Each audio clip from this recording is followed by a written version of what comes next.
Hey cannabis enthusiasts, what are you doing this week? Did you know that the Grow Up Conference and Expo is coming to Toronto?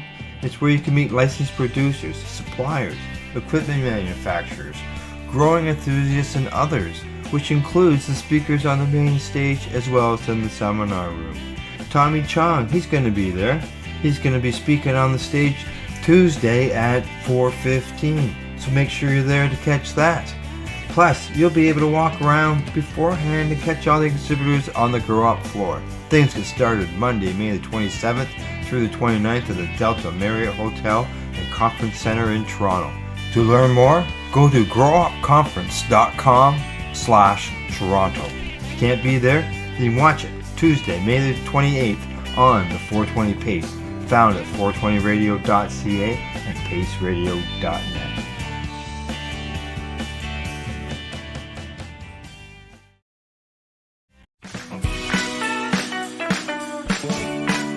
Hi, I'm Timmy. And I'm Mary Jane. He's the newbie, She's the doobie, and this is the show where we tote cannabis talk. from both sides. Is that even possible?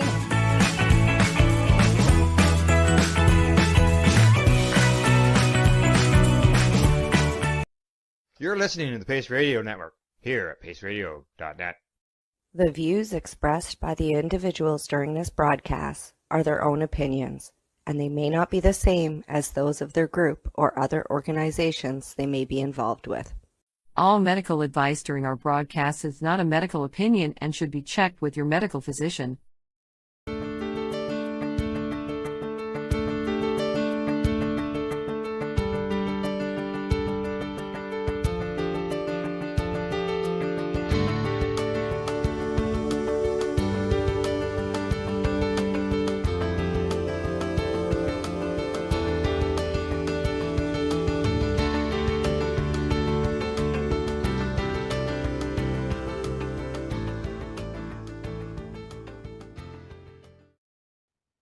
Hello, everyone, and welcome to our VAC Roundtable number 69.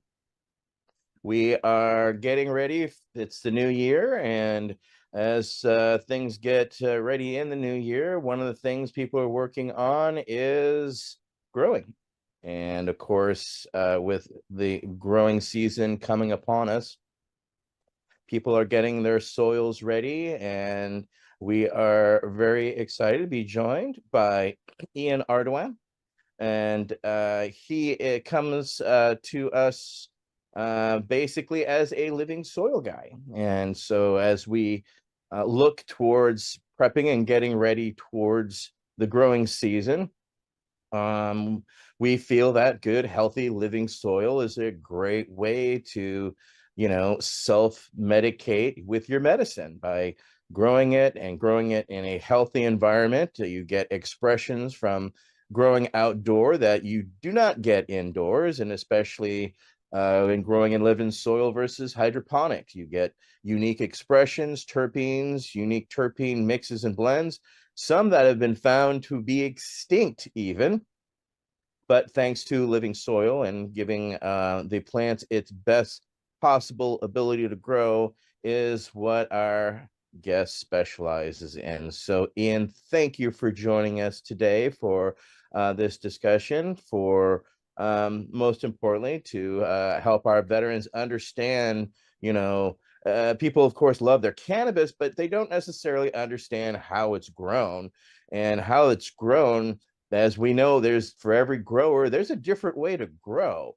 But thanks to generational growers and others, and permaculture, and looking at ways to sustain your local agriculture, living soil is something that has popped up again in the past few years with cannabis coming online. So let's get into our discussion outright. The first question, Ian, is kind of a multi-pronged one. But it is, how did you originally come to cannabis? How did you hear about it? When were you aware of it? How did you get turned on to it? Welcome. Yeah. So this one's interesting. It's a two-part thing, I guess. I was quite young, it was, I was 9, 10 years old, and there's really no other excuse or explanation for someone that young using cannabis and anything else I was using at that time. But that was my introduction.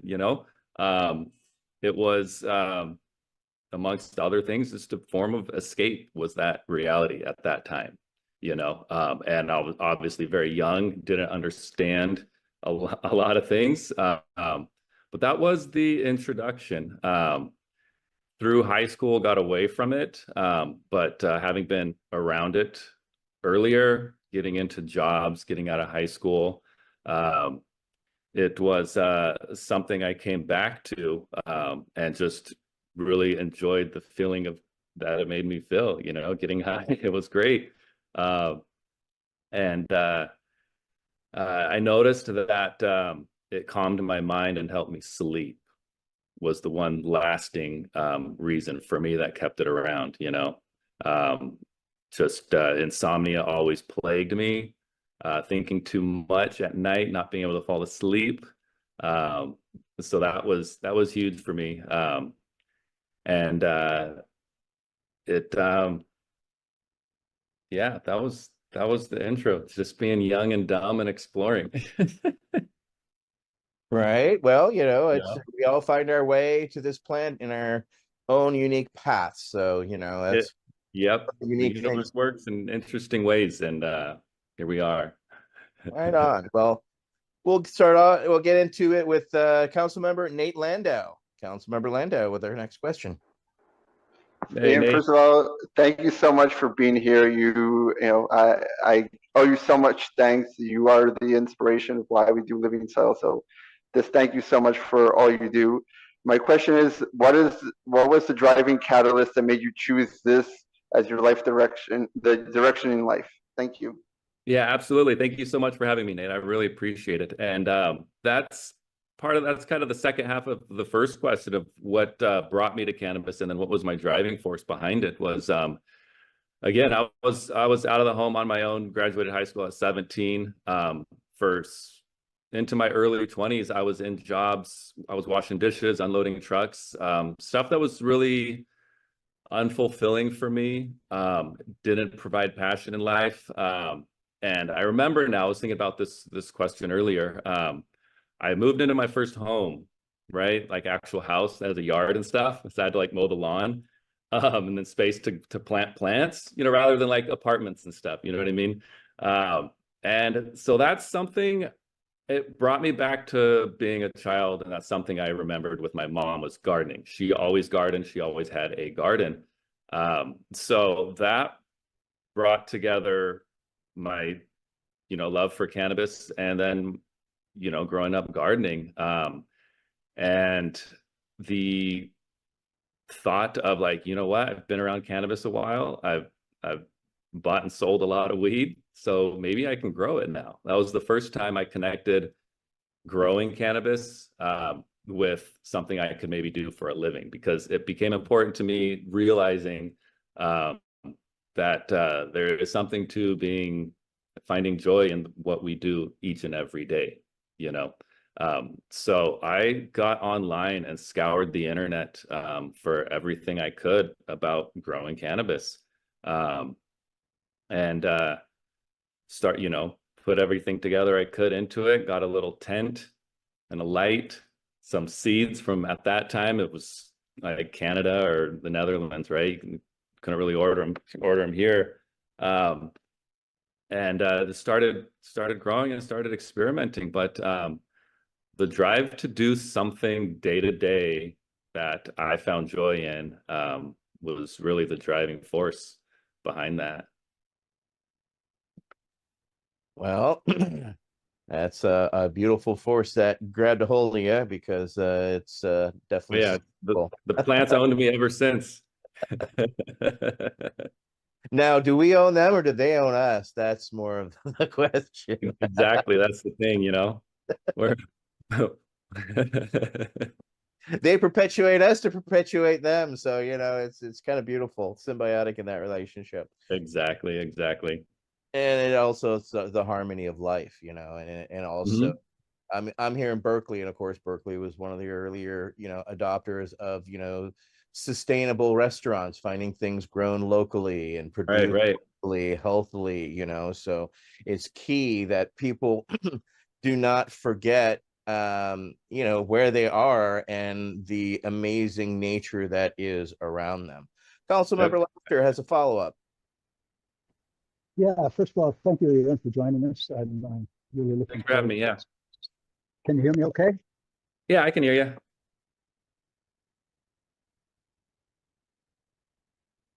Oh, it's muted, I think. Wade, you cut out. You cut out on us. We can't hear you. We heard you initially. Can't hear you. Muted on accident. You might have pulled the cord out, maybe. Partly. Yeah. Minor technical glitch. Does that work now? There you go. All right. I'm working with a new device here. I love the idea that, you know, you sort of explored this idea and started off growing in a tent. What drove you to start exploring living soil? And I know this is something we're going to talk a lot about, but I know in my own work, at the very beginning, it was Rockwool cubes and general hydroponics 3-part mix. Come a long way since then. Would love to hear about your evolution there. Thank you. Yeah, exactly. Thank you. That's so having a history of, you know, just part of my childhood, gardening outside with my mom, you know, nothing you really think about too much. You take care of the soil, add compost, water it. There's the thought of science, the science of growing was not there. The thought of enhancing terpenes or potency, nothing was there. It was just use compost, make good soil, water it, and you're going to grow good veggies, right?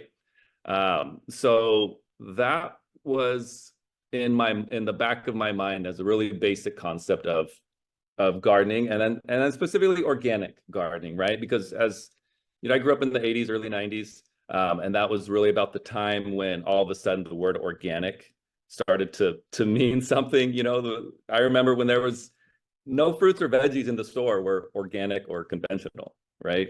But it started to become a thing. So, but looking at cannabis and looking it up, never having grown it before, there's so much information and detail, and it's overwhelming. And it made me, anyways, and I think a lot of people go through that same thing. It made me think, okay, you can't grow this plant like you can tomatoes and you know, lettuce and whatnot in the garden. This plant needs something special, right? So you go to the hydro stores that sell all the stuff that you need to grow cannabis, right? And it's like, holy fuck, and shelves and shelves and shelves, aisles of, you know, dozens and dozens of different nutrient lines and all these claims and reasons why you need this, that, and the other thing. So I said, well, you know, there's a reason why this is all here. So that's what I'm going to do. But I do want to grow organic, right? So of course you buy the organic soils, you know, either building a super soil or, you know, or just a bagged organic, you know, potting soil type thing. And then picking out an organic nutrient line, right? There's the Fox Farms, the Earth Juice, the Biocanna, yada, yada, yada, right? So I'm going that route. You have a little success, you don't have some success, you have some failures, right? Everything hits right, it's amazing. Something gets off, and you don't really know why. Plants growing like crap, whatever. So doing all of that, but also knowing in the back of my mind, like, man, we didn't need any of this to grow, you know, big old tomatoes in the yard and stuff. So there's like, but that's suppressed, right? I'm pushing that back. I'm like, but that's not how you grow good weed. You know what I mean? So all the while being online, looking on the forums, the Overgrow, IC Mag, all of the growing discussion forums, to find out all the tips and tricks and everything I could learn. And then you find the community of organic growers, you know, back then. And so a lot of it was amending the soil, you know. So you start to see, okay, so we can build more into the soil, add more amendments, and that way you're relying less on the liquid fertilizers, right? So it was just a process of learning more about how soil works, diving deeper and deeper, along with observing my own success and failures with like a really basic organic soil that's not very heavily amended, using bottled nutrients, and really like just getting to that point where you start, just something clicks, you start to I start to recognize like, okay, the more I learn about soil and how plants grow, the more I see that this plant isn't any different, you know, and you can grow it the same way. Not only can you, but you should, you know, and one concept that was kind of new in the organic soil community at that time was reusing the same soil. It was really important before that. It was stressed a lot that once you veg and flower a plant in a soil, the nutrients are going to be gone, or the soil is going to be screwed up, and you're not going to want to regrow in it, right? So toss that shit out, you know, put it in your outside garden, you know, or throw it away, whatever. You don't want to use it again. pH is off, nutrients are off or diminished, pests coming in, you know, that kind of thing. So seeing the concept of actually just reusing the soil, it's like, oh, fuck yeah, that makes the most sense I've ever heard so far, right? So dumping out, growing in 5-gallon buckets, dumping out the soil, ripping out the root stock, and then re-amending it, right? You're going to add back the nutrients that you took out. Okay, so we're adding, you know, whatever dry amendments kind of thing, and then replanting in it. And that was the first time, I guess, I really saw amazing results going directly against what the standard way of growing said that you needed to do. And that was kind of like, okay, we need to start breaking all of the rules because they're fucked. You know, the driving force behind cannabis cultivation and teaching and the standard methods used was to sell products, was to sell overpriced salt fertilizers. You know, that was the reason. And because it was to create this, I don't know what you'd like, this special kind of like, because especially at the time, you couldn't grow into a hydro store, and you know they have an actual sign that says only talk about the tomatoes you're growing, right? So there's this secrecy and like this like mystical aspect of, you know, the secret thing about it, and the industry completely took advantage of that and overpriced all of the bottled nutrients, said you need this, you need that, you know, and that got a trenchhold in growing. And I'm guessing, you know, it's probably still happens now. It's probably still kind of the standard. I know I've been growing organically and no-till, we'll get into that, for 20 years now, you know, so for me, it's what life is. But I still think we're a fraction of the percent of growers out there. You know, when the first plant I grew, I went to Home Depot and got a little bottle of Miracle Grow. It was blue powder. I thought I was raised to appreciate organic food and growing and gardening, but I was led to that shit, you know. And so it was quite the journey of unlearning all the stuff I thought I had to learn to grow cannabis. So that was, and it was just all along, just there's a fascination with learning about soil and the plant soil relationship. To this day, it's, you know, still what gets me, and learning all the time and observing how the plants grow, you know. I want to lean in and just thank you for that. One of the things I think it's really important, especially for folks who are new to growing their own plants, Mhm. you're going to make mistakes, and that's how you learn if you pay attention. Thank Yes. you. Great Yep, story, Ian. absolutely. Thank you. Yeah, it was very frustrating. I used to work for Ed Rosenthal, and I was his general manager. Okay. I used to oversee his gardens, and so Mhm. when we would go to the the hydroponic stores, when I go in with him, it was impossible to not, to deny why we were there. You know what I'm saying? Yeah. But they would still just point us to all these, as you said, expensive salt water, which basically they were selling en masse. And then, they would joke behind our backs. They would call us, because I'm from California too here. Yeah. And they call us 49ers. We were the new gold, Okay. the new Right. gold rusher. So, it's like, oh, so you even got slang for us, and to oversell us. So you'll take all of our gold. Gotcha. Duly noted. So Mhm.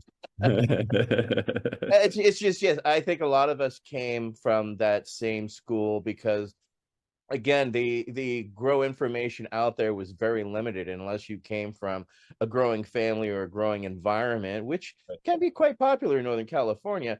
You Right. really wouldn't have. So your journey is one myself I've taken, Wade's taken, and various others, as Mhm. we have, as you so correctly stated, unlearned what we've been taught via the high times and the hydroponics companies that took advantage of a time and a place of which they can no longer. And of course we're also seeing their time and place slip away. So Mhm. that's there's a shift that's happening, and the reason why is because you at Modesto Mountain Organic Botanicals, amongst others, you're using these products and exposing people to organic living soil products, and it's showing them firsthand why, how, and helping them understand why your product seems to smell better, is nice. It's all the things that make a product on the shelf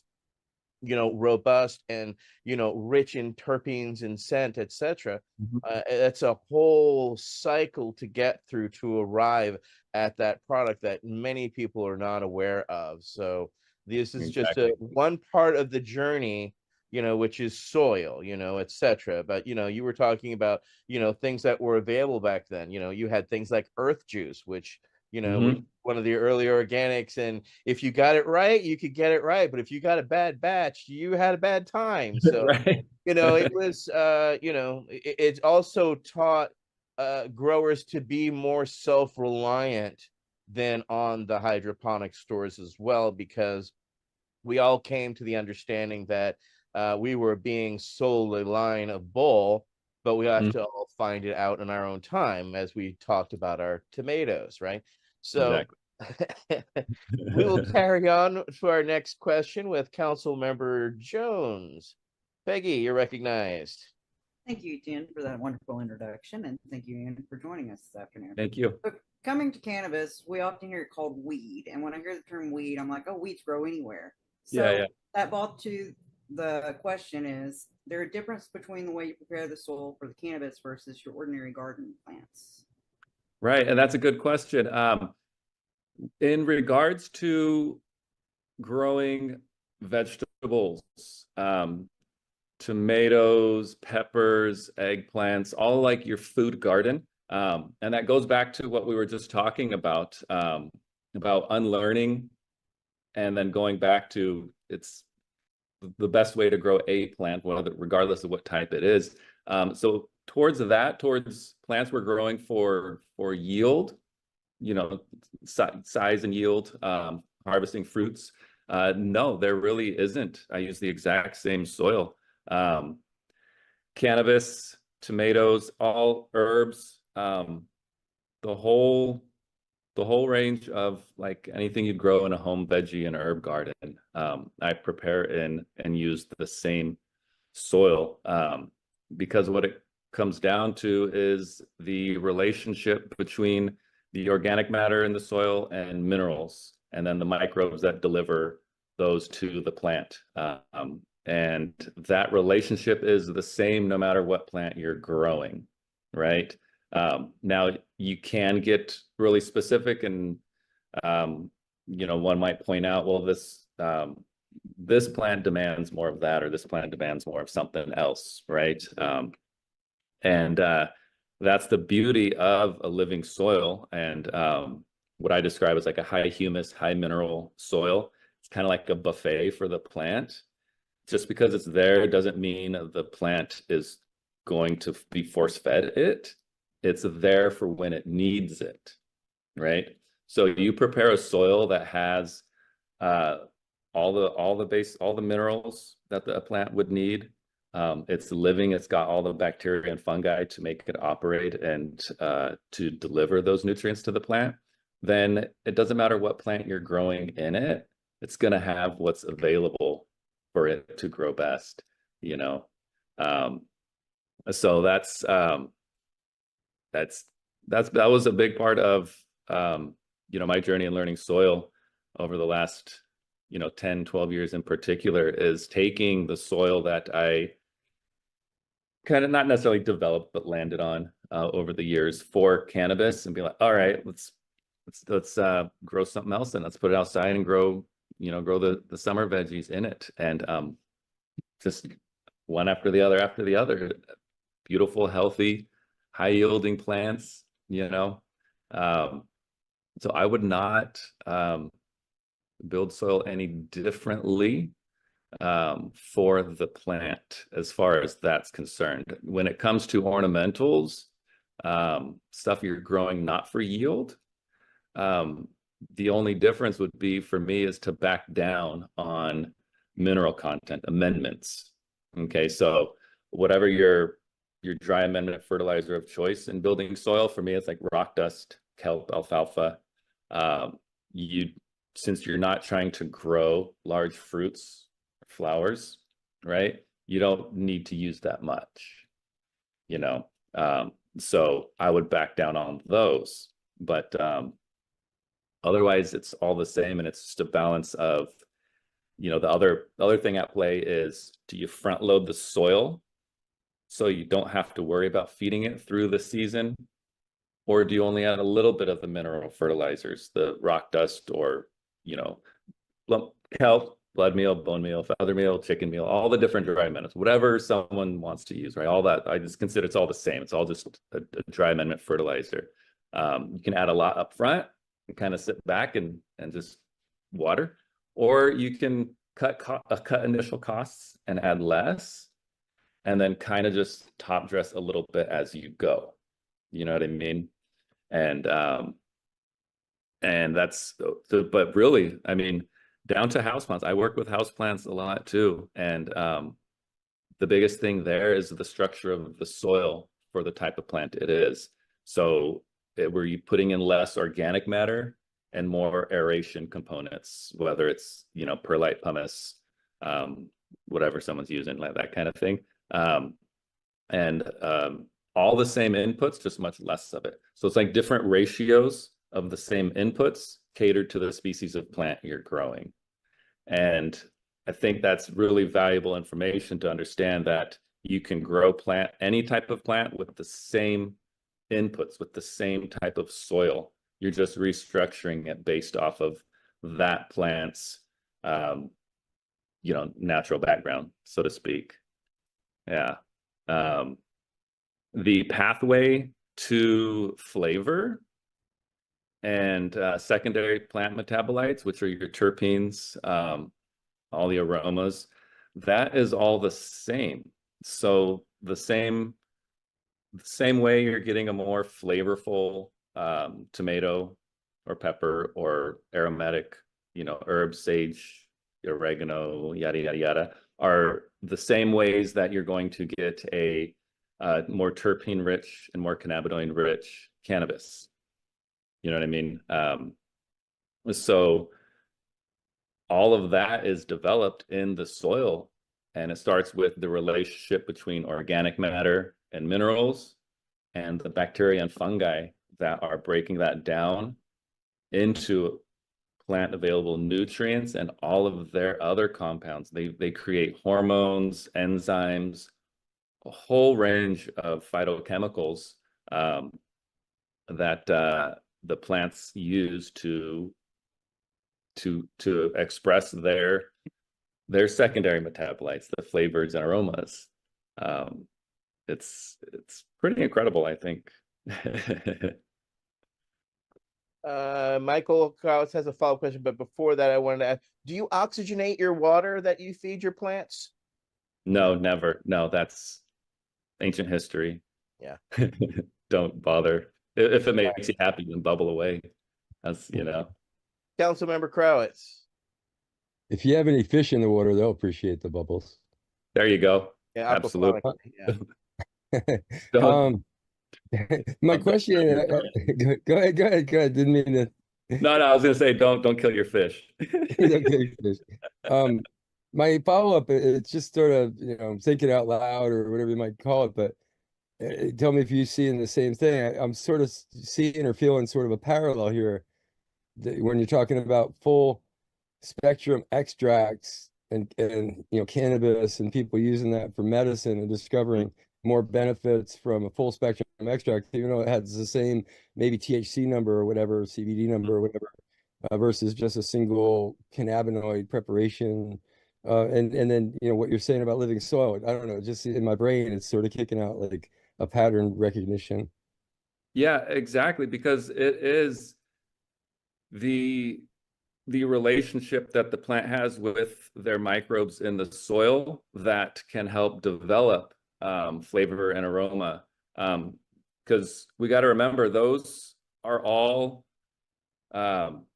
compounds that plants create to protect themselves, right?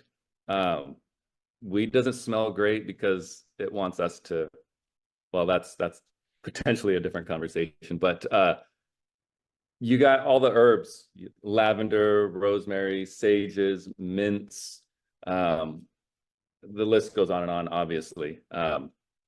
And the plants create these compounds to protect themselves, because when bugs want to go and eat that plant, it's too bitter, too strong a flavor. They don't like it, right? And it is microbes in the soil that live on the plant's roots. There's an area called the rhizosphere, which is just a really short, minuscule layer around plant roots that bacteria and fungi live on and exchange compounds with the plant.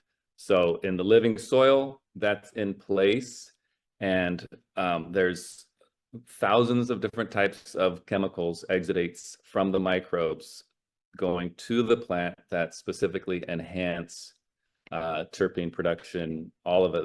It's a group of compounds called secondary plant metabolites. They're secondary because they're not primary growth reasons. It's primary metabolites are what a plant needs directly to survive, but secondary ones are the ones that are different from plant to plant, and that's why some plants don't have an aroma, some plants do, right? So THC, the cannabinoids, terpenes, ketones, flavonoids, all of those things are able to be enhanced by microbes in the soil. So when you put a plant in a sterile environment, hydroponic, and the only thing the plant is getting is what you're feeding it, you're taking away a laundry list of compounds and interactions that we still do not fully understand away from the plant, right?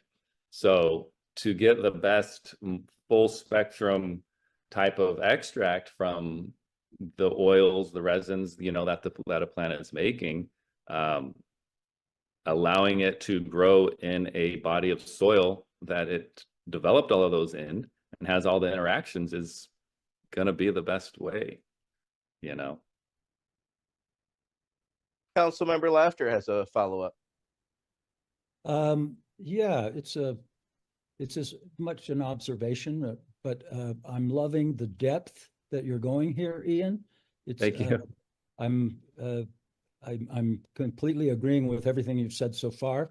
A question is, do you have formal education in this matter, or is this self-education? And that's coming from paying attention to the plants. Thank you. Absolutely. Thank you. Self-education, really. I'm a college dropout is what it comes down to. So I don't have any formal education in science, in biology, in botany, absolutely none. But in my obsession, you can call it a journey, I call it an obsession, right? Towards learning the most I can about how to grow the best organic cannabis I could. It ultimately led me to college textbook research papers. So I've read everything I could and still have a long list of these research papers to read. I mean, stuff about plants and the relationship with clay minerals, secondary plant metabolites, and the relationship with rhizobacteria. I mean, to take observations that I didn't understand in plants, like I'm adding this or that to the soil and the plants are growing great. I know what I did, but I don't necessarily understand what's happening, right?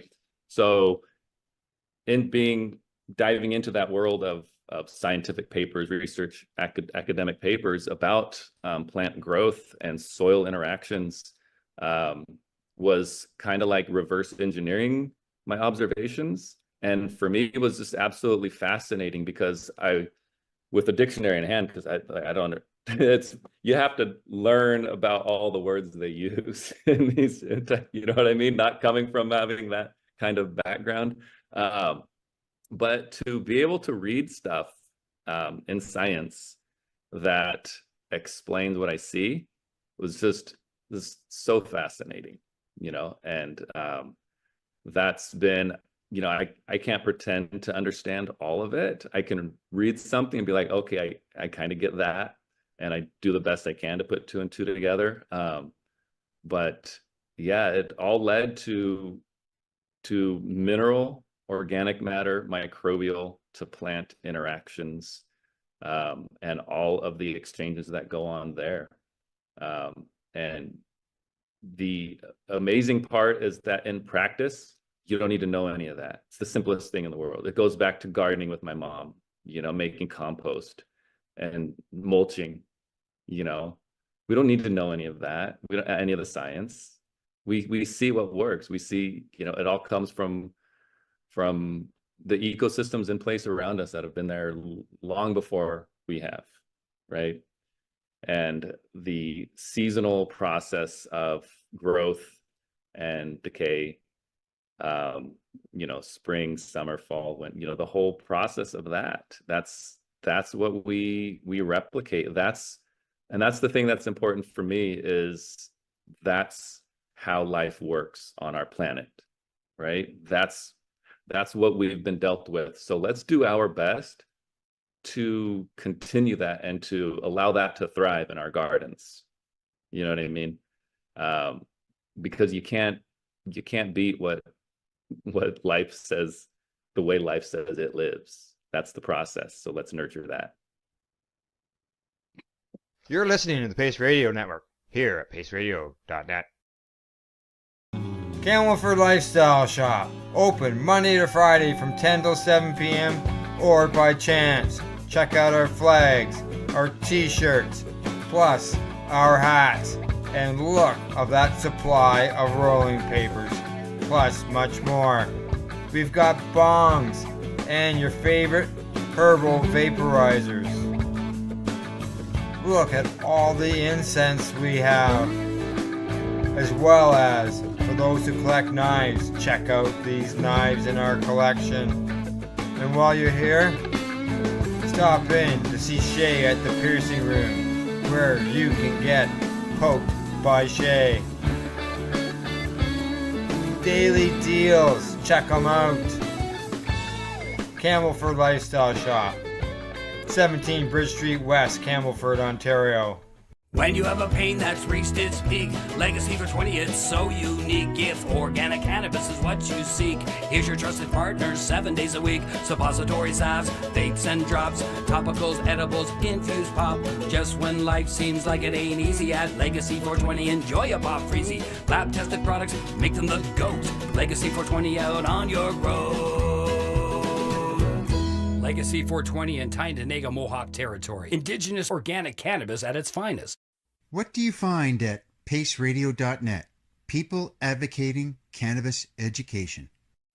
Limestone City Hydroponics is Kingston, Ontario's hydroponics shop. Take your growing to the next level and create the optimal environment with a tent kit, or maximize your yield with an ebb and flow flood table kit. Either way, Limestone City Hydroponics has more sizes and options to fit your needs. Are you looking for the power of the sun that adapts to your budget? Then look no further, as they have professional grow lighting. They have indoor grow systems that are easy and cost effective, with many options to fit your living space and lifestyle. Cultivate your growing potential. We have everything you need to succeed. And if you can't make it to the store, they offer local delivery to the greater Kingston area. Remember, when you're looking for experts to help you grow, then look no further than the locally owned Limestone City Hydroponics, 105 Sunderland Drive in Kingston, Ontario. Call them at 613-548-0420.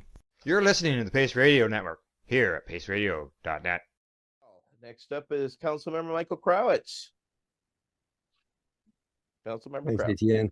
That's great. Yeah, it's great to be able to share a little bit of time with you, man. I really appreciate your insight, as Wade was saying. We're now getting into a new phase of our activism. We're pioneering, sort of the next level of activism. We're working beyond legalization, kind of looking, what's going to happen next after the federal government does whatever it's going to do and the president signs it into law. Mm-hmm. And we're looking at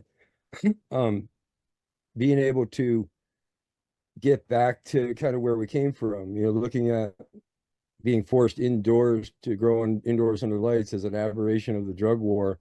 Mm-hmm. and looking at what our friend Robert Cannell Clark called the genetic ceiling that we experience with that indoor growing. Some of us remember, very few of us, I guess, at this point, remember some of the really outrageously cool, extraordinary cannabis varieties and products that were available before we were driven indoors under the lights by prohibition.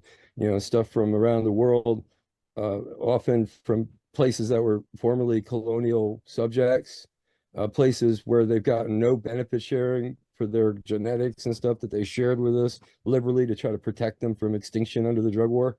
And it's time for us to try to repair that damage, help those farmers, help those communities, give back and create the world that we want to be in. And part of that is this understanding of cannabis appellations, and cannabis appellations requires on this, it flows from this idea that you can get a specific product that can only come from a certain place, a geographically specific indication, as they call it, and under what they call terroir. Mm-hmm. So the question comes down to, basically, what do you see in that, and from what you know of all that, and what part of that does living soil play in the terroir and that discussion that yeah, world? Absolutely. Living soil is going to allow the composition of the land you're growing on to best express itself in the plant. The different geographical difference in the end product when it comes to flavors, aromas, effects, et cetera, stems to, I guess, two things. In regards to soil, it's going to be the mineral composition, and different ranges of minerals can translate to different terpene profiles, et cetera, being more dominant versus others. And in regards to living soil, it is the ability of the soil to deliver those minerals to the plant that will determine how it's expressed. So the more living the soil is, the more microbial activity, the more established the fungal networks are, all of that is going to lead to the plant having the most potential available to it of that body of soil, right? Besides that, it's the environment. You know, the humidity, temperatures, et cetera, et cetera, et cetera. But the more we can add organic matter and care for the soil in a way that encourages a healthy, diverse microbial population, the more you're going to get out of that soil expressed into the plant. And in practice, those are the simple methods of mulching, cover crops, adding compost, or whatever the case is. But it's the organic matter, because that's the one thing that has been depleted from a lot of our soils, but it's also the mineral composition is what makes any different spot in the world unique, right?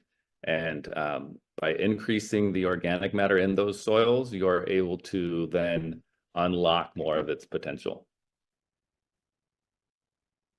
There you go. Thanks again for that. Next up will be Council Member Kendra Soul. Kendra. Hello. What is the lineage of your genetics? Oh boy, there's a number of them. So along the way, I've been, really grateful to have been gifted seeds and cuts that are older than me, and from people that I've learned from, people that I've worked with, and over the years, I started to recognize, like, boy, I've kind of collected this really neat, types of plants that they're the farthest thing from the modern hybrids we see today. So we have really randomly how it landed in my lap, but a cut of Acapulco Gold that's around 40 years old, right? It was grown by two brothers in South San Diego from the 70s into the 80s. And in those times, it was saving seeds of your best plant and regrowing those the next season, right? But the outdoor growing heyday of Southern California was coming to the end as you go into the 80s, so everyone was moving indoors. So at some point, I don't know when or why or what it was exactly, but at some point, cuts had to be selected, right? It was no longer necessarily growing the seeds each season. So sometime in the early 80s, a cut of this Acapulco Gold was selected and brought indoors. And indoor growing was all hydroponic. There really wasn't any organic soil being done indoors. And they had trouble bringing that plant to full flower and having a product that was what they remembered. So it was kept, but it was never in production. It landed in someone else's hands who gifted it to me kind of as an oversight, because we're talking from the 80s into the 90s into the early 2000s, right? And it was just like, it's not what it used to be. Here, you can have it. These guys, the original guys, kept it until they died. They didn't let anyone have it. It was that special to them. It was their thing, And when you go back to that time frame, it was your cut, and you're the only person that people can get bags from. It's no game. It's yours, right? You don't share that shit. So these guys were getting up there, and he called the guy I got it from. He's like, hey, you want it? You can have it now. I'm checking out. Someone needs to take it. So it was this other story I was told was kind of on his deathbed kind of thing. He got it. Years go by. It ain't growing for shit in hydroponics. He kind of started to think he pulled a fast one on him, like, oh, that fucker, he didn't even give me the right one, kind of like a joke, like a last joke kind of thing. They were lifelong buddies, and so I started to vent. They had a dispensary. I started to vent to them in my earlier years of starting to grow a little commercial And he liked the stuff I was bringing in. And as an afterthought, he's like, hey, why don't you try growing this one? I was like, okay, I'll grow it, 3 months later, I bring it back. He's like, holy shit, this is it. He's like, it's been the right one all along, And because I was the first one to grow it in soil, which is what that cut knew from being grown outdoors, right? So that was really, really neat to see and to get that plant. And then the other genetics from a mentor of mine that a lot of people know as CC or Clackamas Coot. He worked with BOEL, Brotherhood of Eternal Love, and the original Thai stick and hash plant imports. And he's known for a cut called The One that he created in 1983, 1984. And it was the same deal with creating a plant that can be grown indoors, right? So the cross was of the Thai stick, the Thai plants that everyone wanted at the time, onto the frame of a hash plant, right? Because back then the indicas, the Afghan plants, weren't necessarily sold as flour. It's what you made hash with, right? But it had the structure and quicker flowering, shorter plants, quicker flowering time that could allow it to grow indoors. So that's what was going on, was crossing these long flowering sativas that you're able to grow 20 feet tall outside in Southern California to the quick flowering indicas, Afghan plants. So there was a different number of seeds of these old Thai and Afghan lines that I was gifted and blessed with, and found my own cuts and actually started to grow them a little bit commercially in my small garden in my garage, and get those out to medical shops, from San Diego to Ventura. And people loved it. And I loved that they loved it. And they knew that it was different. And it had this story behind it. So I decided that I wanted to start making seeds with them, because I could only grow so much flour. But if I made seeds, I could get these genetics into a lot more people's hands, So that's what I did. And the interesting thing about like the cut, The One, and these older cuts, the Acapulco Gold too, is you have a plant, it's one expression, right? But its DNA holds a lot of genetic potential. There is a lot of other different combinations of expressions that are held within. So when you cross it, you make seeds with it, you got all these different combinations, and especially of recessive traits that can come out in the offspring. So I started to cross them and see all the different types of genotypes, all the different expressions of these really old genetics, and kind of like separate them, and kind of start working lines down of each one. So that's been my focus, is to put a lot of these repopulate seeds of these old cuts, and then get the cuts into seed forms and pull out different expressions that are hidden in their genetics. And that's what I've been working on for several years now. It's been a lot of fun. Thank you again for that. Next up will be Councilmember Laughter. Wait. You have to unmute yourself, sir.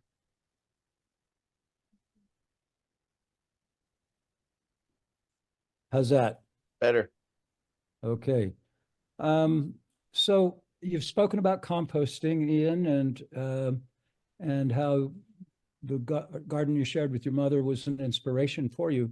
Are there what other systems, if you will, like Korean natural farming, to name one, are you using to add to the diversity of your soil? And another aspect of the question is, how differently would you approach no-till living soil indoors as versus outdoors? Thank you. Yeah, cool. So in a word, I wouldn't, no different at all. Indoors versus outdoor, no different at all. It's a body of soil, and it operates the same, right? The only restriction is size and adjusting expectations a little bit to the size of the body of soil, the size of your bed or your pot. So No-till gardening, no-till is where my focus has been, within living soil. And that's, so when you build a potting soil, or whether it's in a bed indoors, or in your garden, it's about caring for that body of soil. So it ends up being less about growing a plant than it is to caring for a body of soil. So you use compost, you add minerals. For me, it's rock dust or any other amendments that crustacean meal, crab meal, bone meal, blood meal, kelp, alfalfa, all the list goes on and on, right? Those are your fertilizers, right? And then how that soil matures over time, we're mimicking how nature works, right? So as far as what other systems, let's address that. What other systems are being used? Mulch, right? Cover crops and companion planting. Those would be the three extensions of living soil that I would say kind of round out the whole system, right? Cover crops, big thing with that you're going to hear is legumes, clovers, alfalfas, and the term nitrogen fixing, right? The air is composed of something like 72% nitrogen. There's no reason we should need to add outside nitrogen fertilizer when it can be pulled directly from the air. That's kind of the goal, is to have a system in place where all of your nitrogen needs are free, right? So through cover cropping with legumes or companion planting, because legumes, it's peas, it's beans, lupins. I mean, once you start getting into it, there's a lot of plants that are nitrogen fixing. And what that means is there's bacteria called rhizobium that live in those types of plants' roots that are able to take in that atmospheric nitrogen and deposit it in the root, in the root nodules, So you're adding an important source of fertilizer from growing legumes, whether it's large cover crops or like interplanting. If you have rows or however it works, and you're growing permanent rows of clovers or alfalfa in between, kind of thing. And then that's coupled with interactions in the rhizosphere, in the root zone, because soil is not living without the microbes in the soil, and the microbes in the soil are not stimulated to live without roots to interact with, right? The more roots we have in a soil, the more of those bacteria and fungi and the diversity of them that we're going to have. A big concept, and this goes back to kind of like unlearning what we learned kind of thing, is competition in the soil. Now, there are, of course, times where that exists, but the statement of just having I'm not going to grow other plants with my cannabis because they're going to steal nutrients. Like, that statement needs to go away, right? What is a reality is the size of the plant, right? So don't grow an 8-foot trailing cherry tomato in with a 2-foot cannabis plant, because it creates dominance, right?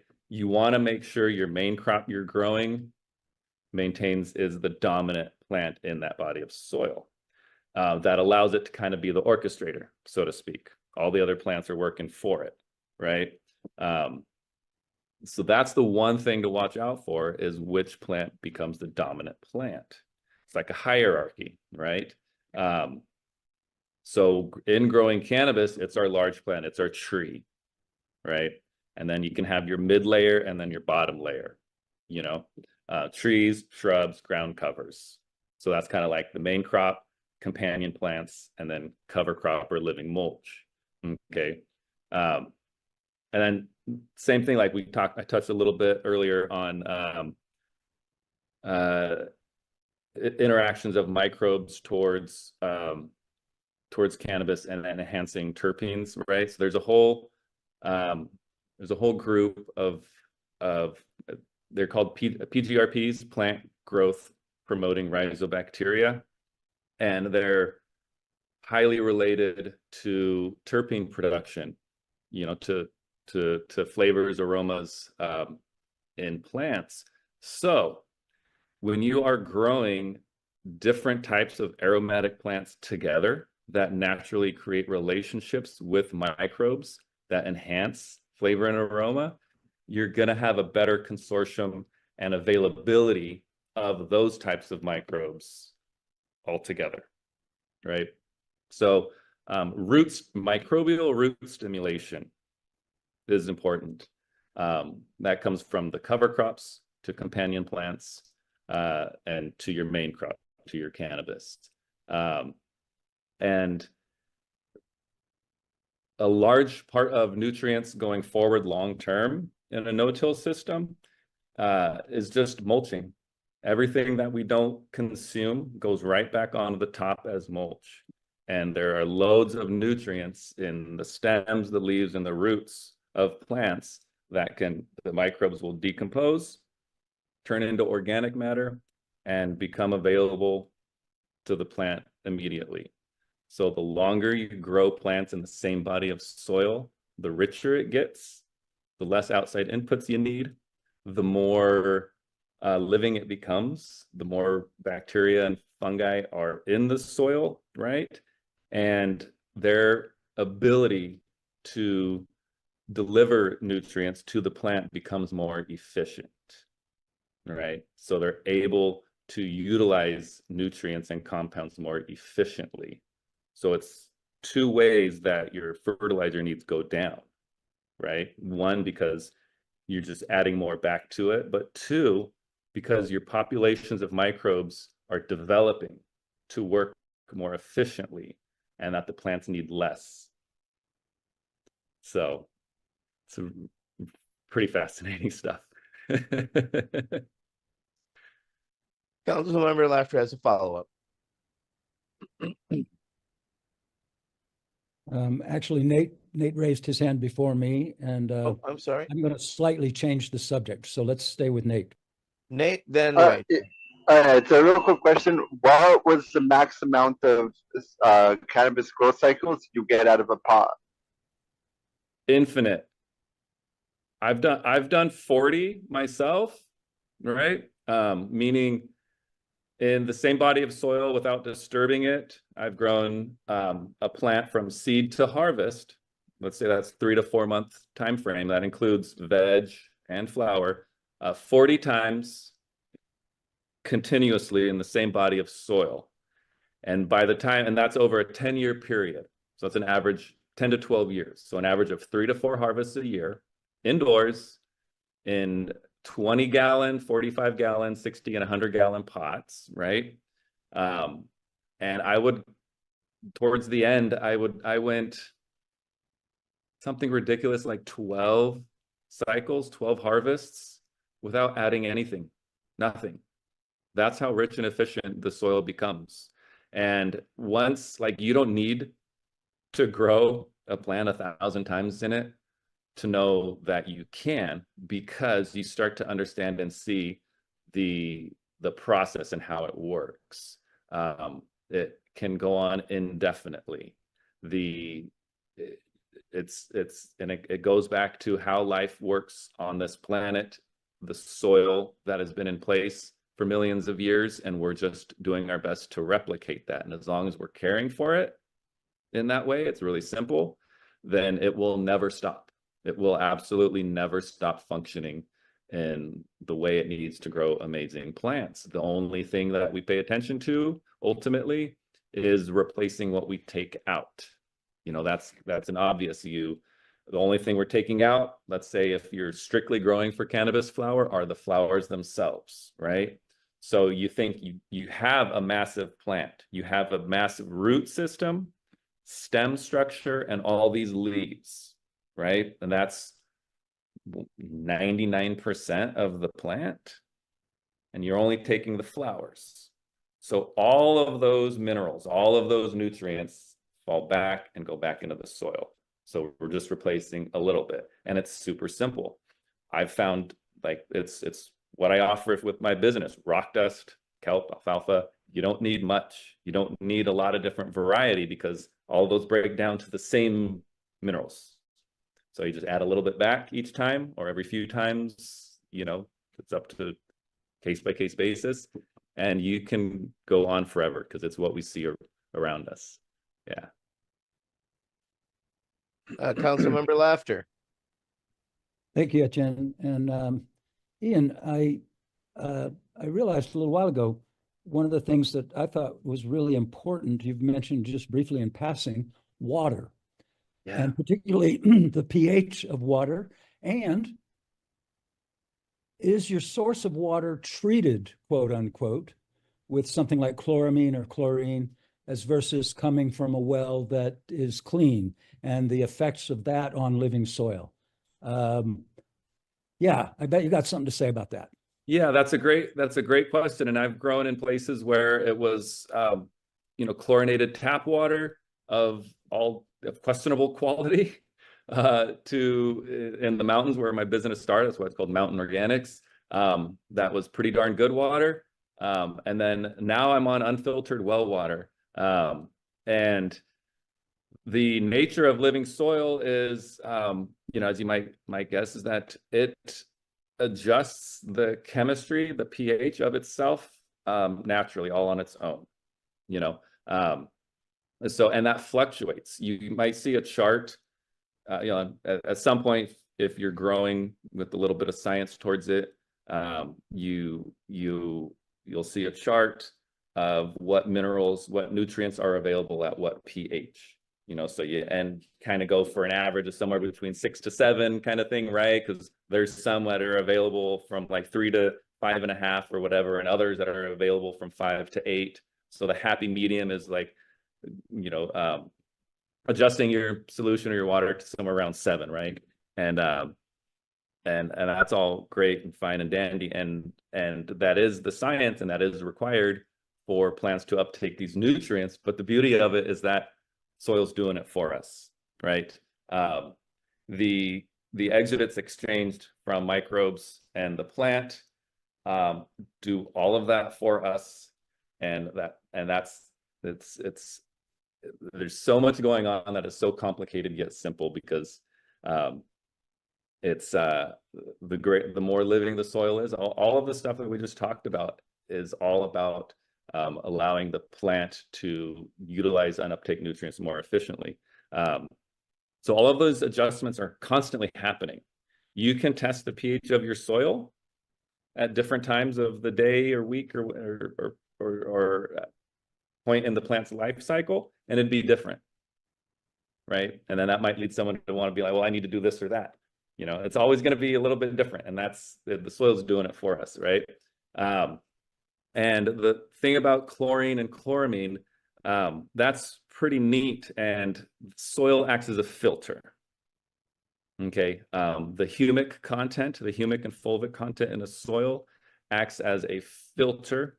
And the chlorine and chloramine thing specifically, a lot of municipalities are now switched to chloramine, which is bonded to another compound because see, chlorine is a gas, right? That's the first thing that people need to understand about the element chlorine. That's why you smell it.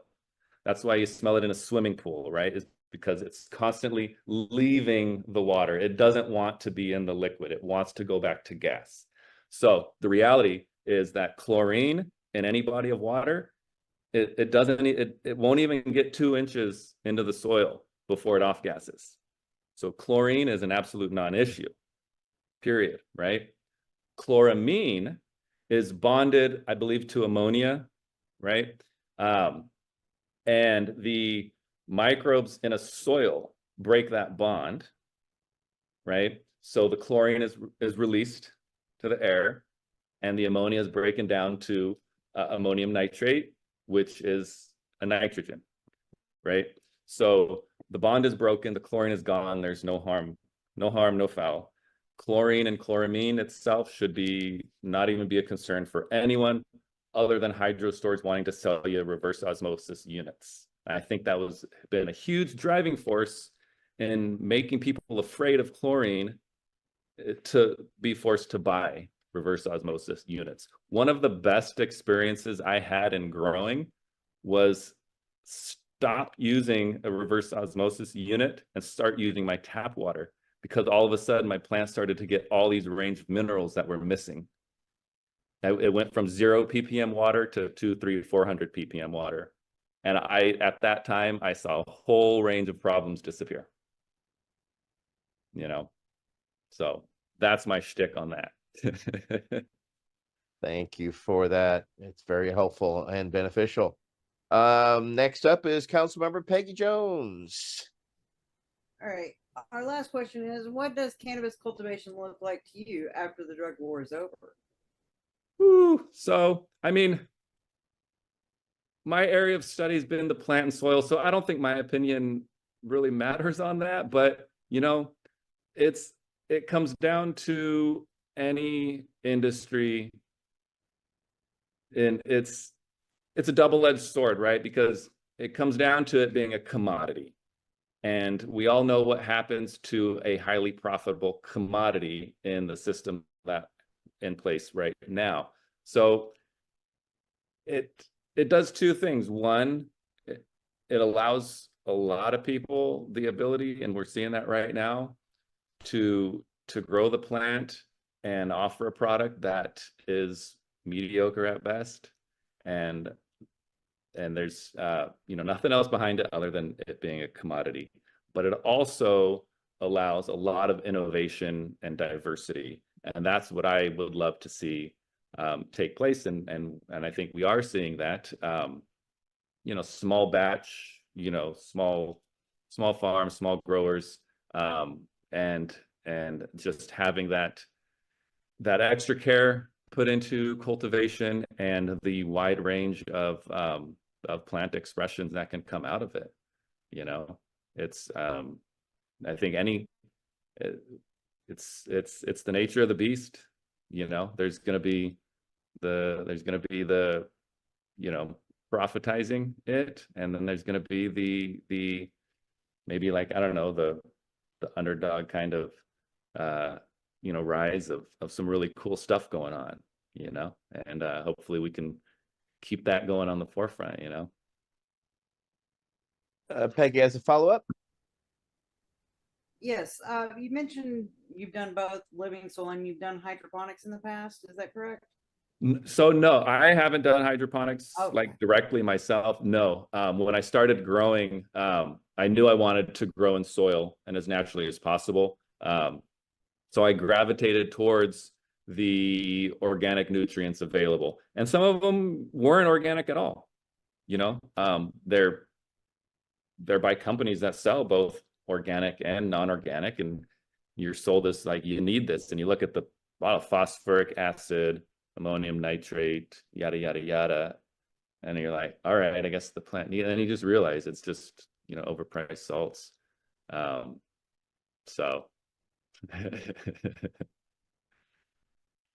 All right. Well, thank you for this, Ian. Do you have anything coming up, or something, a product that you're more than welcome to plug anything that you have going on? I know that you are with, of course, Mountain Organics Botanicals. But yeah, thank you. So I have two sides of my business. My passion for growing has grown into two businesses. And so you can find me at mountainorganics.net. That's where I offer all of my gardening products. So we have stuff from cover crop seeds to soil amendments, the living soil pots, and then my line of botanicals for both foliar spray and soil drench. That's a whole another topic that we didn't get into, but I extract botanicals to be able to you know, feed back to the plant that are natural plant growth hormones, and then also the same compounds to act as a natural pesticide, right? So check those out on my website. There's a line of botanical tonics that are more veered towards plant health and growth stimulants, and then Leaf Shine, which are kind of like an enhanced version of like a neem oil that includes a lot of cool compounds to encourage plant health at the same time, as well as essential oils, things like that to naturally take care of pests. And the other side of the business are the cannabis genetics, the seeds. Those are all available on mobseeds.com, mobseeds.com. Our packs are 15 seeds, all regular. On my Instagram at Mountain Organics. In the story highlights, you'll see tons of pictures and information of everything, and the description's also on the site. And I wanted to offer just, for the viewers here, buy one, get one on the seed packs.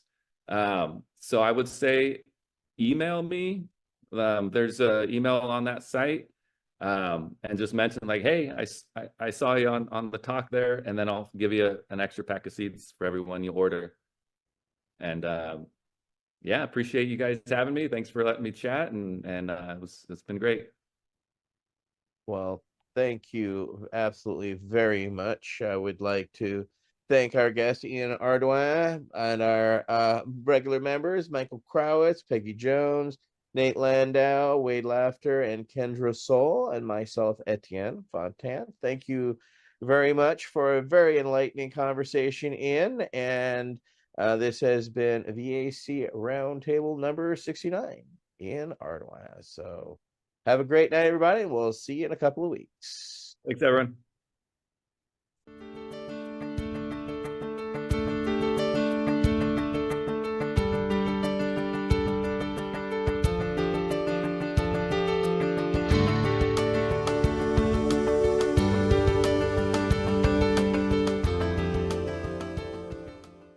You're listening to the Pace Radio Network here at paceradio.net. The opinions of the individuals during this broadcast are their own, and may not be the opinions of their group or other organizations they may be involved with. All medical advice during our broadcast is not a medical opinion and should be checked with your medical physician.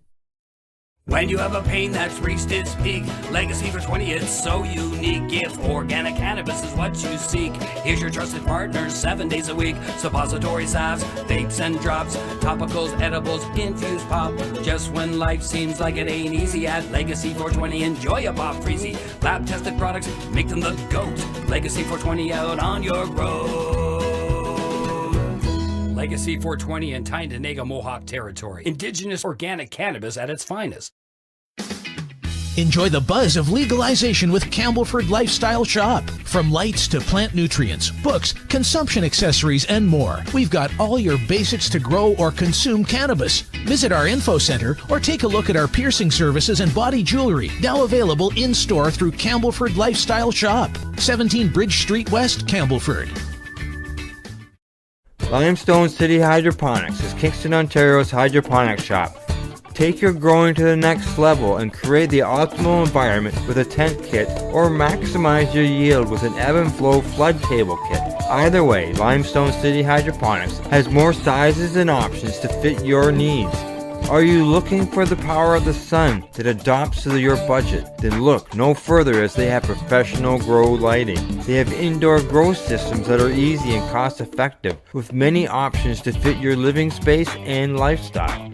Cultivate your growing potential. We have everything you need to succeed. And if you can't make it to the store, they offer local delivery to the greater Kingston area.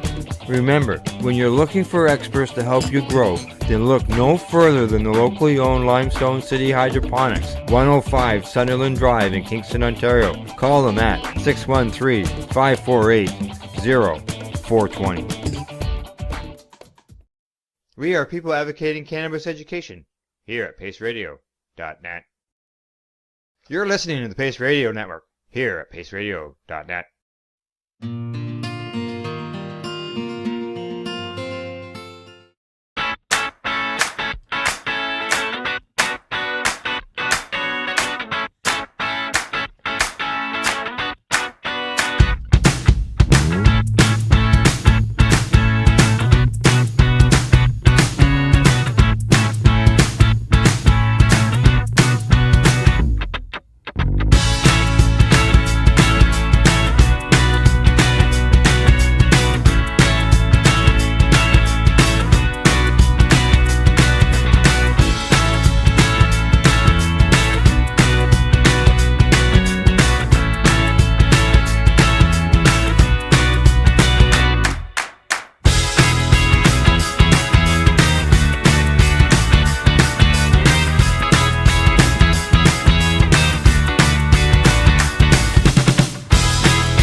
Pace Radio Network, created by patients for patients, and for those who need to know.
What do you find at paceradio.net? People advocating cannabis education.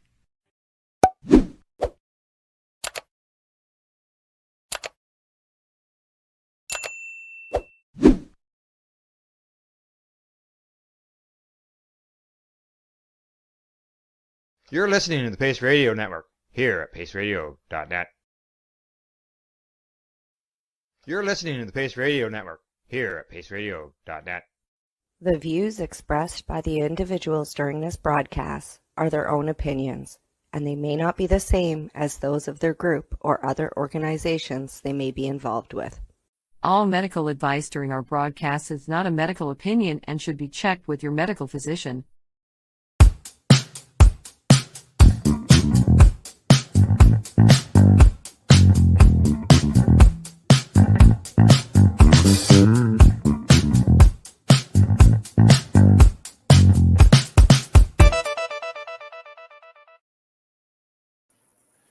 Good day and welcome to the Mushy Moment with myself and my awesome co-host Rev Cindy. Today, Tuesday, May 21st, 2024, here on paceradio.net and streaming everywhere. Streaming? Streaming. Hi. I said streaming or screaming? I'm screaming, it's streaming. Yes. Yes. Okay, that's good. Hi, Steve. How's your day? I heard you're having a nice, sunny, beautiful day out there today. It is freaking beautiful here. It's currently rainy and blustery and gross and cold here. So I'm going to pretend I'm in Nova Scotia. Currently 26 degrees here. 25. It's currently 25 degrees here. Yeah, braggart. I don't know what the degrees are. I just know that it's cold. Well, we can look that up. It is 10 degrees in Richmond right now and raining. Just, 10 degrees. There was a hailstorm yesterday. I was out in Delta. There was a hailstorm. It was one of those moments where I got out of my car and walked about 30 feet, and all of a sudden there was this massive hailstorm hit. Wow. And then I ran back to the car and hopped back in and went, that sucked. Yeah. I lived in Winnipeg a long time ago. And it was like day one of being in Winnipeg. And, I had moved up there. I was staying with my aunt and uncle when I first got there while I was like trying to find a place and all that jazz. And my uncle gets home and he puts his car in the garage and it's beautiful out. And I'm like, I said, that's, it's interesting you're using your garage. We don't do that in Nova Scotia. In Nova Scotia, our garages are usually for storage, right? So to see a car in a garage, I thought it was something weird. So he says to me, he goes, there's hailstorms here and they break out like in no time. He goes, it's not hail. He goes, it's hail. Like it's golf ball, tennis ball size hail. And he had already had to have body work done and his windows replaced on his car because he had left it out in the last hailstorm. So I mean, like, I laughed at him and I said, sure, I had never heard of anything like that. Well, later on that day, my first day there, like in the evening, hailstorm came along. I mean, it went dark and the hail came down. And he was right. It was golf ball size hail. Like, it was huge. Like, it's not called winter peg for nothing. No. Those are snowballs coming down. It doesn't come down in flakes there. It comes down in big balls, quick and hard. Well, yeah, winter peg is right. Like, normally for my birthday, which is the beginning of September, I'm in sundresses, like, you know, we're outside, my feet are in the sand. In Winnipeg, aka winter peg, I was building snowmen and going sledding on my birthday. Yeah, it was crazy. It was crazy. Our guest is she's there, but I'm only seeing white. I'm going to ask her if she can hear me to log out and log back in again while we are chatting, and we will wait for her to come back in.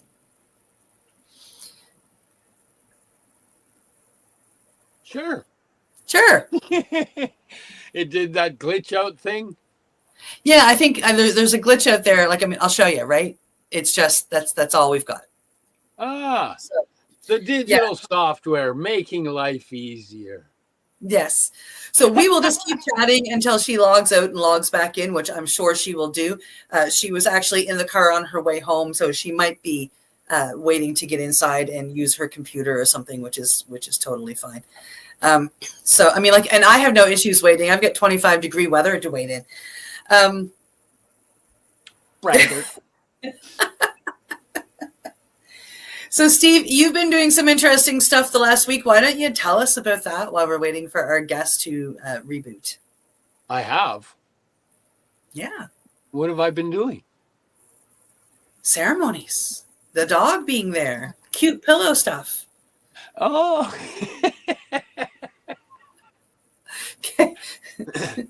The dog with cute pillow stuff. I went to a cacao ceremony hosted by Anki from Mexico Sagrado, and it went into a longer bit of a medicine thing and some sound healing, and there was a lot of watch. There was a good group of us, and it's always nice when people are all focused on their healing and harmonizing in the same energy and frequency. And which allows you to, you know, open the heart a little more, and the cacao, you know, helps to open up the heart a little more. And there was a lot of healing happening. It was a beautiful thing. And we went from that into a mushroom ceremony, and you know, some people will probably think that, oh, you know, you're just drinking cacao, you're just doing mushrooms, but it's not. There's more about the importance of the ceremonial aspect, the gratitude of, you know, giving thanks that the ceremony exists, because without our ancestors having done the research and the trials on finding those medicines, the medicines wouldn't be here for us. So, you know, and then when you take the science end of focused intent and energy and how it can change the crystal structure of water, it can change how a plant grows, how it can turn a person's day from a happy day into an absolute negative, you know, aspect. When you put ceremony into that, you give a gratitude and a positive in such a way that that I actually feel the difference. John's asking, how come there's no mushy moment? Is it not going? There is. I just shared to I've got it now shared to the mushy moment room and to the microdosing room. Oh, For anybody watching that is curious, Facebook and StreamYard are having an argument, and they're not letting us share directly. They're not letting us stream directly to group rooms. So I have to go into the Pace Radio Network page and share it to the groups. So both the microdosing group where we usually stream and Mushy Moment where we usually stream, we cannot physically stream to. And I forgot for 5 seconds, and I did get in there, and it is shared now. Oh, okay. Hey, John, it's on now. So hopefully it will pop up on his feed here shortly and he will be able to watch. So anybody that's watching us on a replay, I just gave the explanation to you. It sucks. I think it's a Facebook thing, not a StreamYard thing. And if anybody's interested in, any of those cacao ceremonies or the healing ceremonies, Anki's a sound healer. He's a Bufo practitioner. He's traditional Mexican ceremony from his lineage, and he's awesome at explaining the aspect of ceremony and the purpose of ceremony, and how the energy flows because of ceremonial aspect, which is a beautiful thing. I'm noticing the difference in, I do cacao every day. I utilize medicines every day. And when I'm there and I do stuff in the ceremony aspect, I notice the difference. And one of the key takeaways that he said on this one that I gathered was, he said, the purpose of doing ceremony in medicine is to remember to bring the ceremony into your daily life, because you will use medicine in your daily life. So put ceremony into the medicine. And for the longest time, I didn't hear that. But this time I heard it. And it's like, yes, I do my microdoses every day. But I only do a microdose ceremony once in a while. Why am I not adding ceremony and gratitude into every time I take it? When I do the mushroom powder, it's the same thing. It's plant medicine.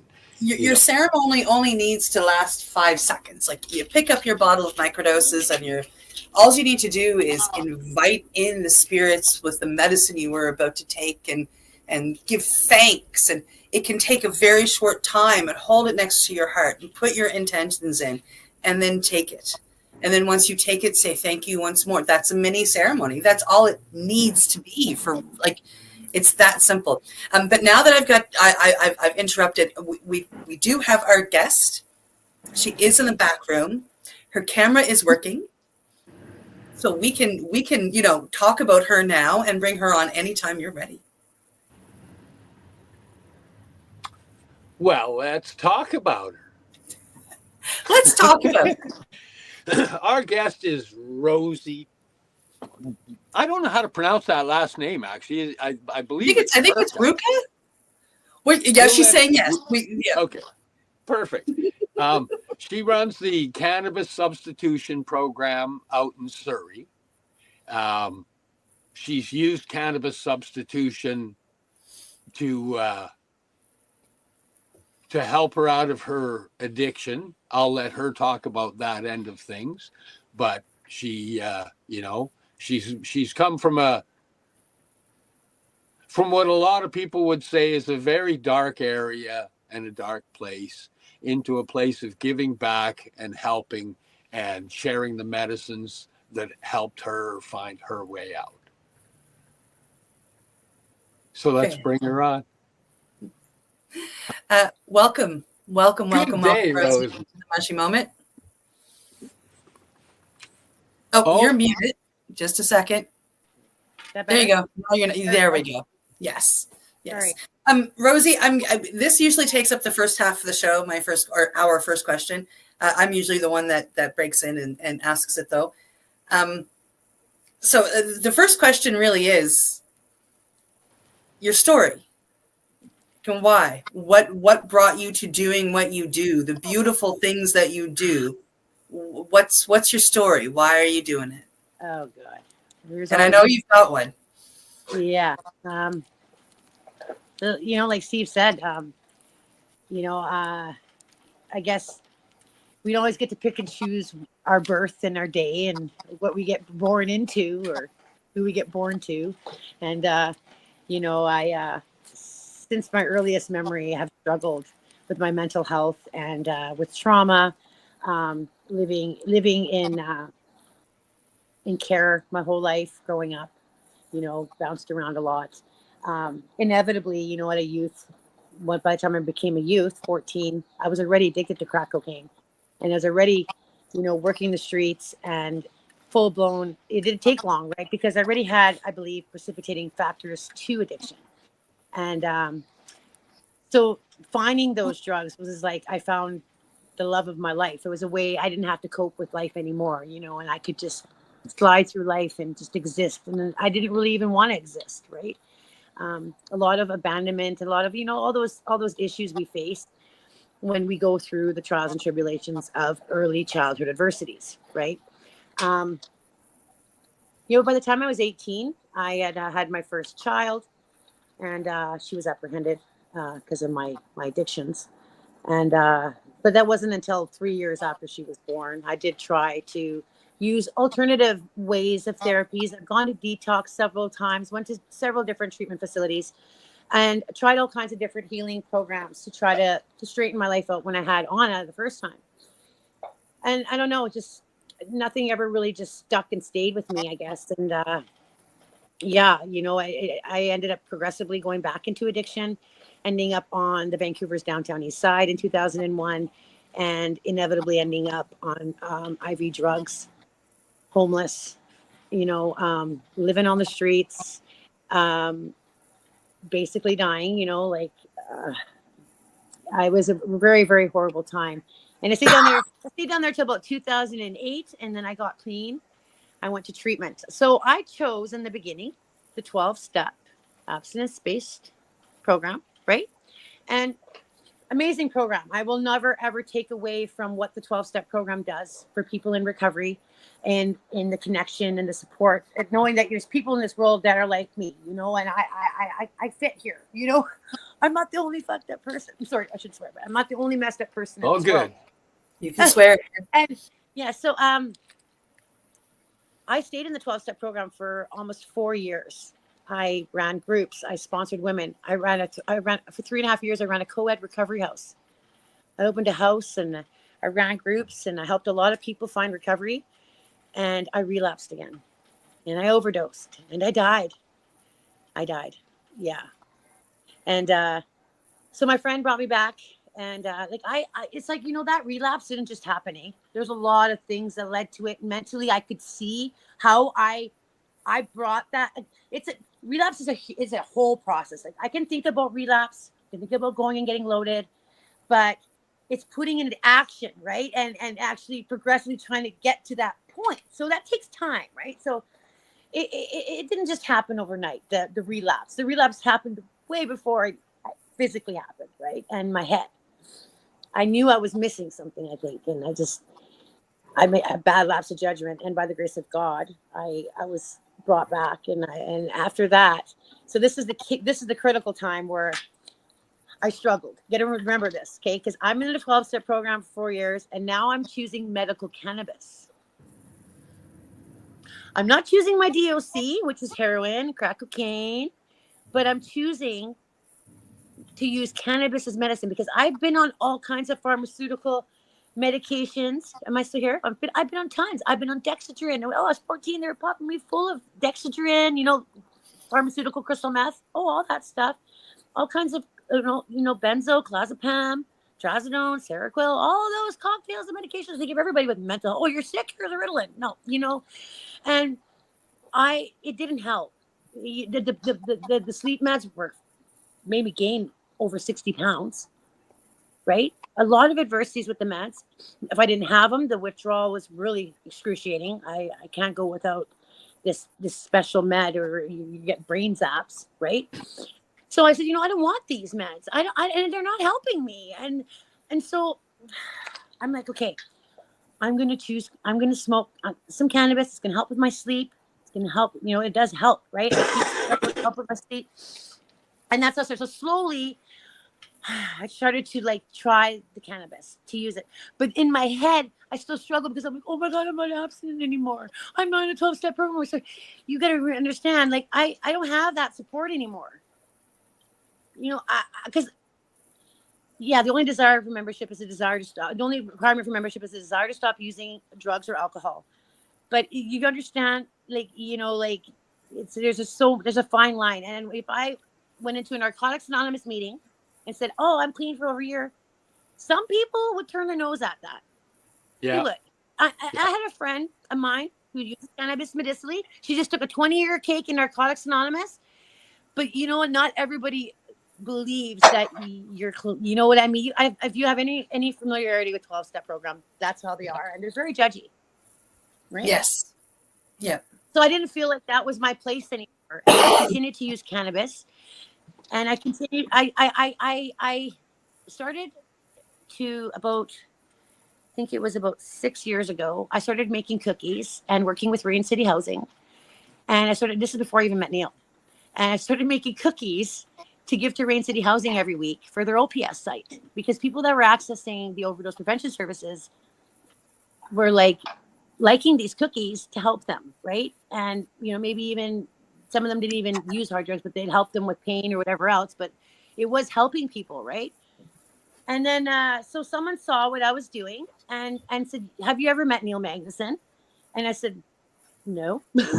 And set up a meeting, and I went down to his shop in Vancouver and I met him, and it was like 2 peas in a pod. I'm like, "Oh my God, like, where have you been all my life? Like, you're amazing." Like, just the things he was doing on the downtown east side. And I took to it. Like, I was like, yeah. So like, that was about 5 years ago, but I was like, I was not thinking, oh, I'm going to start a Surrey CSP or anything like that. I mean, first of all, you need to have a way to support this type of thing, right?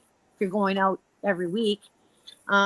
But I started to kind of get more enmeshed in the 420 community. It's like I kind of created a new support group for myself that were like me, because I know a lot of people who are like me, used to be hardcore addicts and are using medical cannabis and got great lives today, right? Like, there's so many of us. And so we have like our little Cali sober group now. That's what I consider our community, is a group of people that will support each other, and it's not just about the cannabis. It's a whole bigger picture and a reason why I got involved. And I kind of, kept tabs on what Neil was doing and spent a lot of time with Neil. And I brought it up to Neil one day. I said, "Hey, what do you think about me starting a Surrey CSP?" He said, somebody had done that. He said there was a couple people that had started one, and I guess it wasn't very successful. They said they had a lot of police pushback, a lot of city pushback about it. Yes. And yeah. I remember well, you know what? When it started, there was a lot. I'm not afraid of cops, you know that. So I was like, well, I'm not really afraid of cops. I can talk to them. They're humans, right? Just like I'm a human. And in December 17th, 2022, I did my first outreach. I got a couple signs made, and I gathered some stuff, a lot of stuff. I got some donors that backed me, and for food and stuff. Safeway and Starbucks supports me.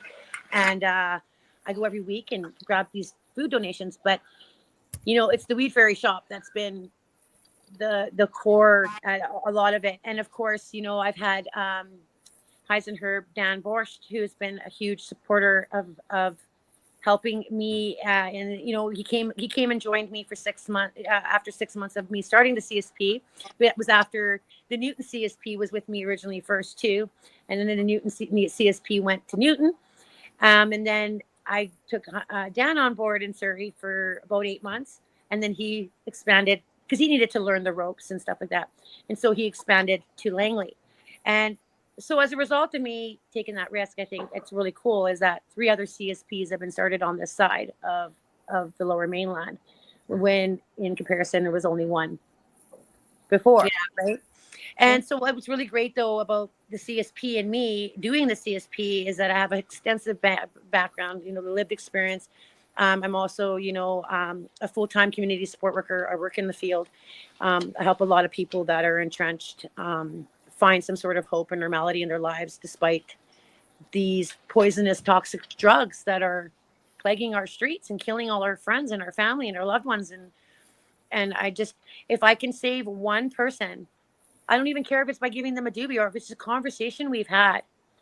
I feel like I went through all those trials and tribulations to get me right here and make me who I am today, and to be the service provider that I am, right? If I didn't have that background, there's no way I could do this work.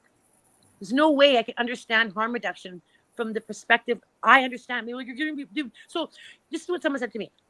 So you're giving people cannabis to get them off of meth. Aren't you just substituting one drug for another? I said, if that's what I'm doing, I'd rather see a pothead than a meth head any day. So if that's what you want to look at it as, so I'm substituting one drug for another, fine. That's kind of the name of the program. Is In a harm cannabis reduction, yeah, in a program. harm reduction eyes, I'm reducing the harm involved in his meth use, which is a lot more harmful. And, actually, weed isn't even harmful. So it's harmful to a drug that isn't harmful, that can actually help you chill out and maybe eat some food and sleep and have some calm, you know? So that was my torque back to that little situation. Like, if you know a meth addict, like I know lots, I'm telling them, why don't you just smoke a joint? Just smoke a joint. Your life would be so much better. You know? So yeah, you know, the CSP has been like, wow, it's been over a year and a half now, and it's still going good. It's still going strong. I have no chance of like stopping, and especially with everything that's come to fruition recently. You know, I just feel like it's funny because I'm going to tell you, there's times where I'm like, wow, it's hard, right? Every week going out, finding the supplies, it's hard. It isn't easy. And I'm like, oh, but something in just keeps pushing me to do it. And I don't know if it's divine power. I don't know what it is, but it's like, no matter how many times in my head, I'm like, I don't want to do this anymore. You know, we all get there, right? I feel like maybe I'm not making a difference. We all go there too, right? I go, yeah. Whoa. I go, whoa. No, it's funny. I'll go to an outreach and then somebody will say something to me like, you realize I look forward to seeing you every week, Rosie, or, hey, you gave me that cookie last week. I haven't drank all week. Yeah, it's the thank yous that come back. That's why little I bonuses. do it. Magic. Yeah. That's why I do it. Yeah, it's hard not to when you get those back and you see the lives being changed, and you know, but stuff doesn't work for everybody. There's some people that it might not work for, and you know, not. a lot of it's mindset. You know what? If there was a cookie cutter solution for addiction, then we wouldn't be here. People would be able to go to treatment, spend 90 days and get clean, but it's not easy. This is a mental, physical, spiritual, emotional disease that encompasses every part of your life. And the drugs aren't the problem. It's you're coping. You're coping with life the way you know how, and it becomes normal. Like I'm telling you at work this morning, like just, you know, like the poor youth, like I work with youth right now that are very like brain injuries, in addictions, and pulling up shopping carts and garbage bins full of, you know, stolen power tools. And I'm like, he's like, oh no, you know, and I said to him, I said, you know, like I try to explain to him, you know, you're taking someone's livelihood away, but I also try to say to him, like, but he goes, you know what, Rosie? He goes, I know I'm a fucking idiot. I said, no, you're not. You're doing what you know how to do and how to cope with your life. You're not an idiot. You're desperate. Right? Now, if I could get that kid on weed, he's like, I don't smoke weed. It makes me psychosis. I'm like, what are you talking about? What are you in right now? Yeah. What are you in right now, man? Oh, fuck. It's funny. I find that a lot of people that are addicted to meth don't like to smoke weed, eh? Well, they don't want something that brings them down. The reason they're doing the meth is because it speeds them up. Yeah, they like the life goes by faster. Where am I? Yeah, I guess so. No, it's I'm congrats on it being a year and a half and going strong. That's good, and on it expanding. That's great. And you know what's great though is I've actually have made rapport with in Surrey's new Surrey Community Action Police Force. Like they've come and sat in the parking lot, and I explained everything I was doing, and they were like, you know what, we're not going to stop you. You know, like what can they really do, right? You're giving stuff away. So they all know me. They're all aware of me, but they have never harassed me. Well, they'd probably rather have, you know, people eating edibles and smoking joints and crack pipes and meth pipes as well, right? Oh, yeah. Yeah, for sure. Yeah, true.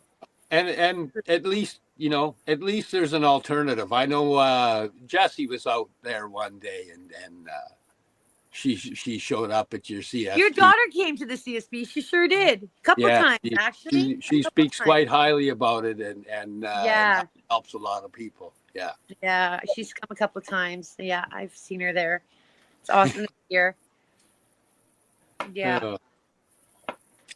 Hey, should we? Oh, look at you point. Oh, my hand was pointing too, but I was pointing the wrong direction. It's time for us to take a break. Time to check out our sponsors, pay some bills. You're here with us live on the Mushy Moment. PaceRadio.net, streaming everywhere, and we'll be right back. You're listening to the Pace Radio Network here at PaceRadio.net. Cannabis edibles are an effective way to manage pain and other ailments, especially when you deal with your trusted partner, Legacy 420, in Tyendinaga Mohawk territory. You see, we lab test every product on site to ensure proper dosage every time, which is critical when consuming cannabis edibles. All Legacy 420 edibles are made by our classically trained baker and chocolatier, and we also have super tasty vegan options. Our baker has been in the industry for 25 years. She's also a chocolatier. Everything from savory to sweet, your chocolate bars, brownies, butter tarts, you name it, we make it. Talk to our knowledgeable Cannatex about our incredible variety available. Give your trusted partners a call. Legacy 420 out on your road.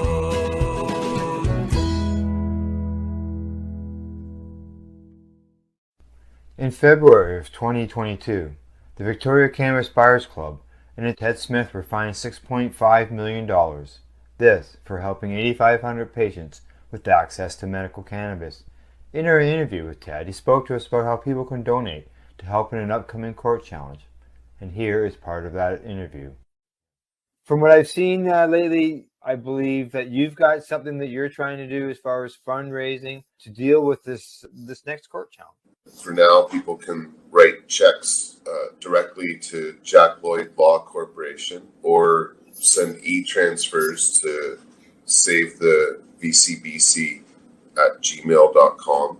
I guess those are the two easiest ways for people to help right now.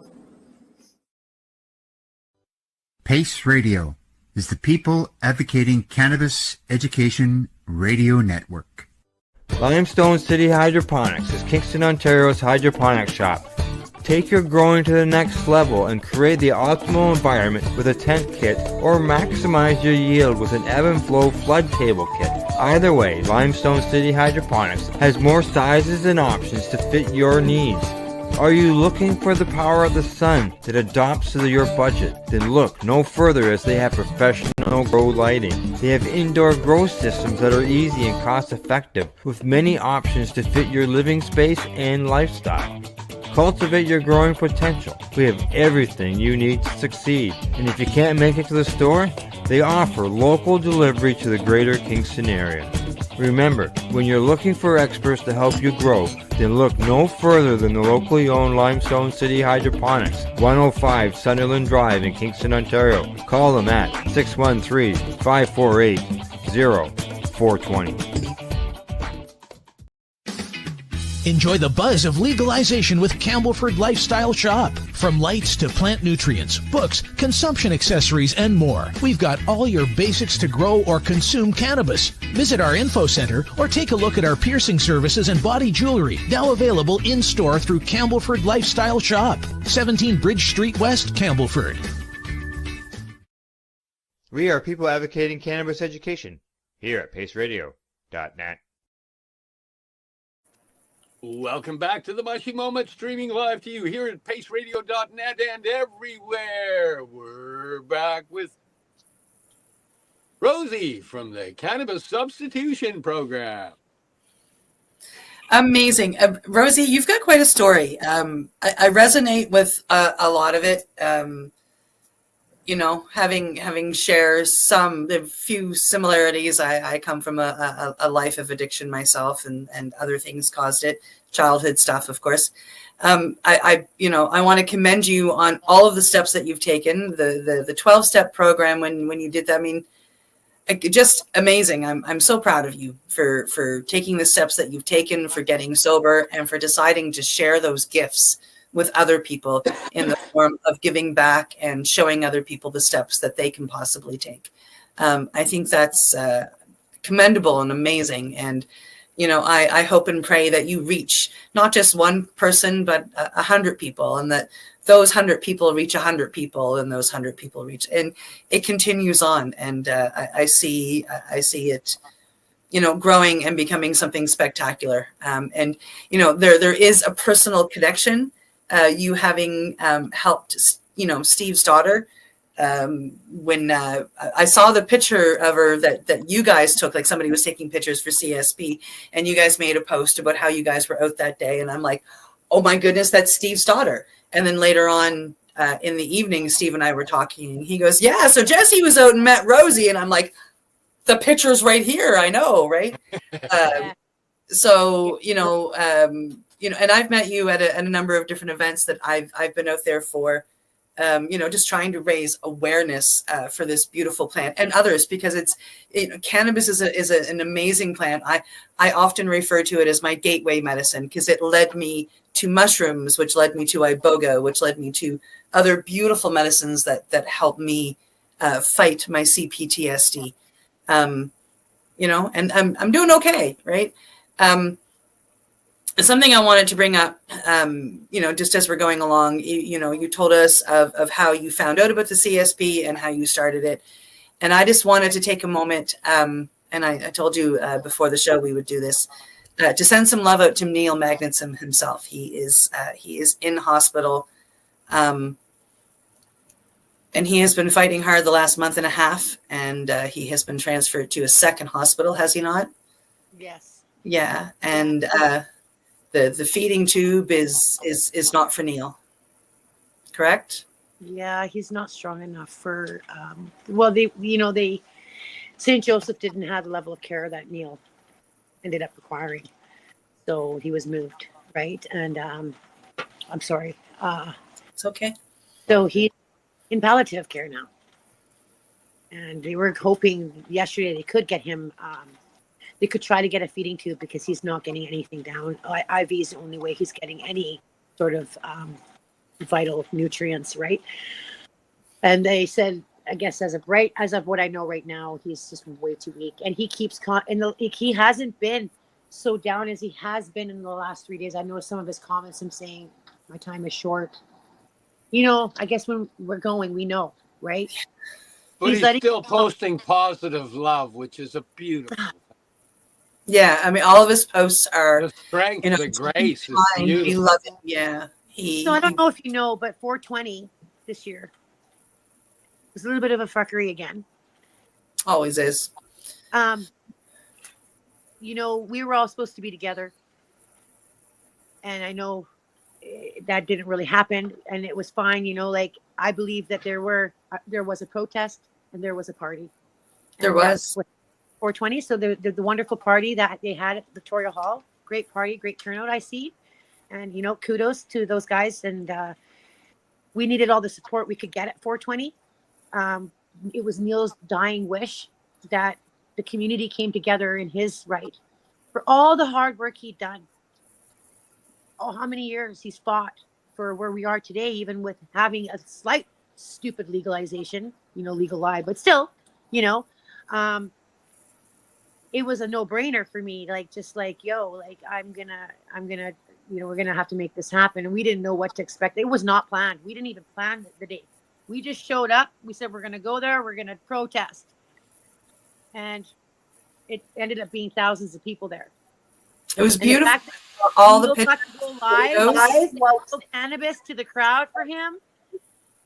It was epic, right? And that thing is, the thing with this 420 was the first 420 we haven't had, Neil. In a long time. Long time. And Cannabis Day is coming July 1st. We've already got that off the ground.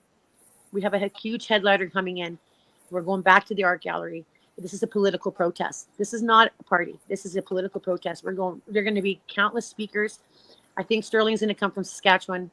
Glenn says, and do some emceeing for us and share too as well. We got Dana Larson, who's a great. Got it. Yeah, and anybody else, you know, I know it's hard. You were just out here, Cindy, so I know traveling that far, right, is difficult. But we're gonna do we're gonna go to the art gallery on July 1st, and Neil's in the background planning all that too, right? And I don't know, it's gonna be tough, man. It is. It is. It's going to be tough, but he is. He's had the last month and a half. He has been sending some beautiful messages the last week or so. Every message that he posts is positive and trying to get people to love each other and stop listening to rumors and listen to your heart. There's so many gross things he said that aren't even true all the time, about, and I don't about so many different people, and it's a sin. Yes. And, and I'm loving seeing the messages. Backlash. When you're loud like me, you get a lot of backlash. Right, Cindy? I'm sure you've heard stories about me. No, I've never. And not all of them are untrue. I'm going to admit that not all of them are untrue, just so you know.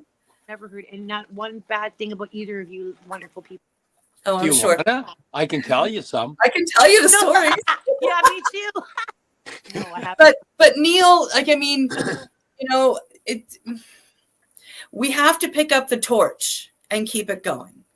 That's what I'm doing. That's what has to be done. And it has to, I see a lot of people across the country who love and adore that man, who want to do that cross country. They want to continue on. They want to keep the fight going. And I think it's beautiful that that's being done. And I can only hope and pray that it is done in unity. Now, I just want to bring something up, because one thing I've noticed over the last little while is the support for the 420 aspect has dropped quite a bit. And when I talk to people, what I get now is, but it's legal, but it's legal. And a lot of people don't understand why the protest. That's what July 1st is going to be all about. Everyone's asking why are you doing this? You can find out on July 1st. Come on down and hear why. You'll know why. Yeah, and if you want to know why, go look at some of my videos on my Cannabis Substitution Project Surrey page of the 420 event where the CSU is telling me I can't give away doobies. So I gave them away anyway, right in front of them. I can't give away anything for free. You're not allowed to gift. You're not allowed to do anything. You're not allowed to do this. You're not allowed to do that. I'm just like, yeah. It's things are legalized. There is a legality to it. There are stores across Canada, yes. But we're not done yet. Like it's not done yet. No, if you require it for heavy medical. It doesn't give a shit about people, it gives a shit about profits. That's what it's about. Yeah, so it's not done yet. We have to help it get into the right spot. I've got a friend who works in mainstream media, and we've had this argument a gajillion times. He's like, but Cindy, I can go buy it. And I'm like, well, good for you. And that's really lovely that you've got 5 stores within a 5-minute walk, and I'm really excited for you. But they still have it wrong, and we have to help them get it right. And we can't help them get it right by sitting on our hands. We help them get it right by having protests. That's how we got it legalized in the first place. Yeah, and if it's medical, like if you're a cancer patient that needs at least a gram a day of oil, extract cannabis oil, if you're going to a dispensary, you're going to have to mortgage your house. Mm-hmm. Yeah. It's not accessible. And they put stipulations on how you can grow, propagate, deliver, everything. Like everything is, and I understand it was just the beginning and that we do have far to go and that changes will be made, but we know how fast the government works. I'll be dead before it becomes completely free. I'm talking a free plant, a decriminalized plant. It's still criminalized, it's still propagated, and it's still regulated highly. Yes. Not legal. It's only legal for the government. That's it. It's not legal for me to sell it or grow. I can grow it, but there's stipulations on that. How many I can grow and how high you can grow them and how high it can be and all that shit, right? So, like, people don't read between the lines. I don't know what's wrong. Like, you can pull up the Cannabis Act. It's 400 pages long. That's their legalization, the Cannabis Act. Okay, that's a wholesale condemnation of a plant because they're trying to protect youth and public safety. Fuck you. Not even true. Sorry. Which is funny because you go into a dispensary and you can only walk out with an ounce of weed. But if you go into a liquor store, you can push out a shopping cart full of booze. And pull one behind you at the same time. Yeah. Like there is still some weirdness in there that And I'm needs pretty to sure be though allowed. that 60% freaking that shit kill me, man. I cannot drink alcohol. Blech, blech. No, can't do it. It's a poison, you know, and It's they're funny finally why do putting they out not the have- science on it. Why do they not have laws and bylaws around how close a liquor store can be to a school or because there was a liquor store right across the school in Penticton. I was just in Penticton all weekend. Like, there's a liquor store, there's the playground. So there's no stipulations around liquor stores and near playgrounds, but there is for dispensary. You can be within what?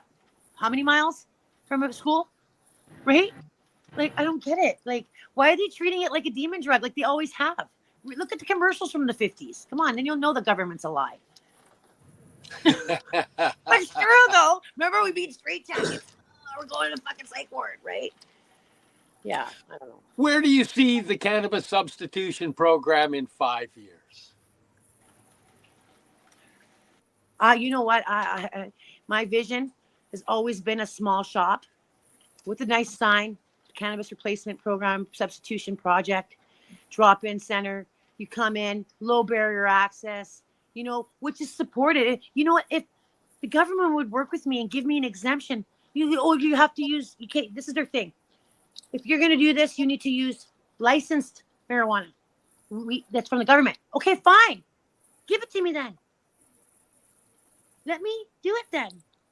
You support, you be the weed fairy then, and I'll do the CSP. Give me an exemption to run the program under your umbrella. And so I can have a little shop that can be regulated and maintained, right? And I can actually offer this type of service I want to offer, which is like frontline support and help to a medicine. Like, you know, everybody's ready for abstinence. We need to understand this. Not everybody's ready to take the leap and jump into abstinence from hardcore drug use. So maybe baby steps are what they need. Also, I'm in the process now. I don't know if you knew about the Magnuson Foundation that me and Dan built. We have an official society that is like, we paid thousands of dollars. It's a legit. The Magnuson Foundation is a legit nonprofit society. So we're looking at getting a residential site location because I want to start a recovery program. That's, you know, if you just smoke a doobie, do some edibles, I'm going to kick you out. Like, you know, I'm going to tell you something. I'm in the recovery world very well, too. And in a lot of recovery houses in Surrey, you smoke a doobie, you're back out on the street. What? Why? Why? They smoked a doobie. They didn't smoke meth. Like, Because they can put another person and get another $1,000 for that month. You're not abstinent. You're not abstinent. See the gap I'm trying to fill here? Like, so okay, now if there's a guy in the recovery house that smoked a doobie and says, oh, I want to use cannabis, I can't do abstinent, could go to Rosie's house. I'm filling a gap. The guy isn't going back into full-blown freaking street mode. He smoked a doobie. You hear what I'm saying? Like, I hear And it all I the watched time. that. I watched some of it I go because to of street the when I smoke shunning some that weed. came along. Yeah. And the guilt factors that they would have.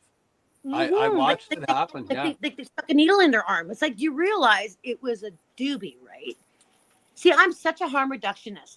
That's where my perspective. How do we reduce the harm involved in toxic, harmful substance use? How do we do that? And I just use myself as a vice to do that because I used to be a hardcore IV drug user. I've been clean over 15 years. And I'm telling you, 15 years ago, you would ask me where I've been in 5 years. I would have said dead, hopefully. That's what I would have said to you because I didn't want to live.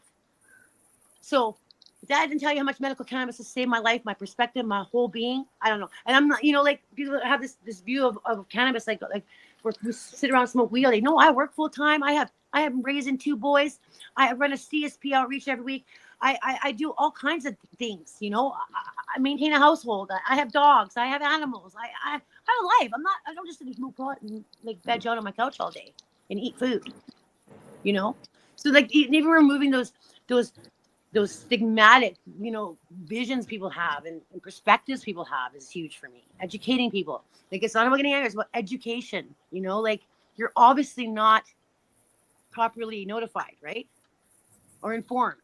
So that's my goal, is just to educate people and bring down the walls that have always been built around a plant that grows freely out of the ground, that saves people's lives, that, you know, saved my life. I don't fucking think I'd be alive today.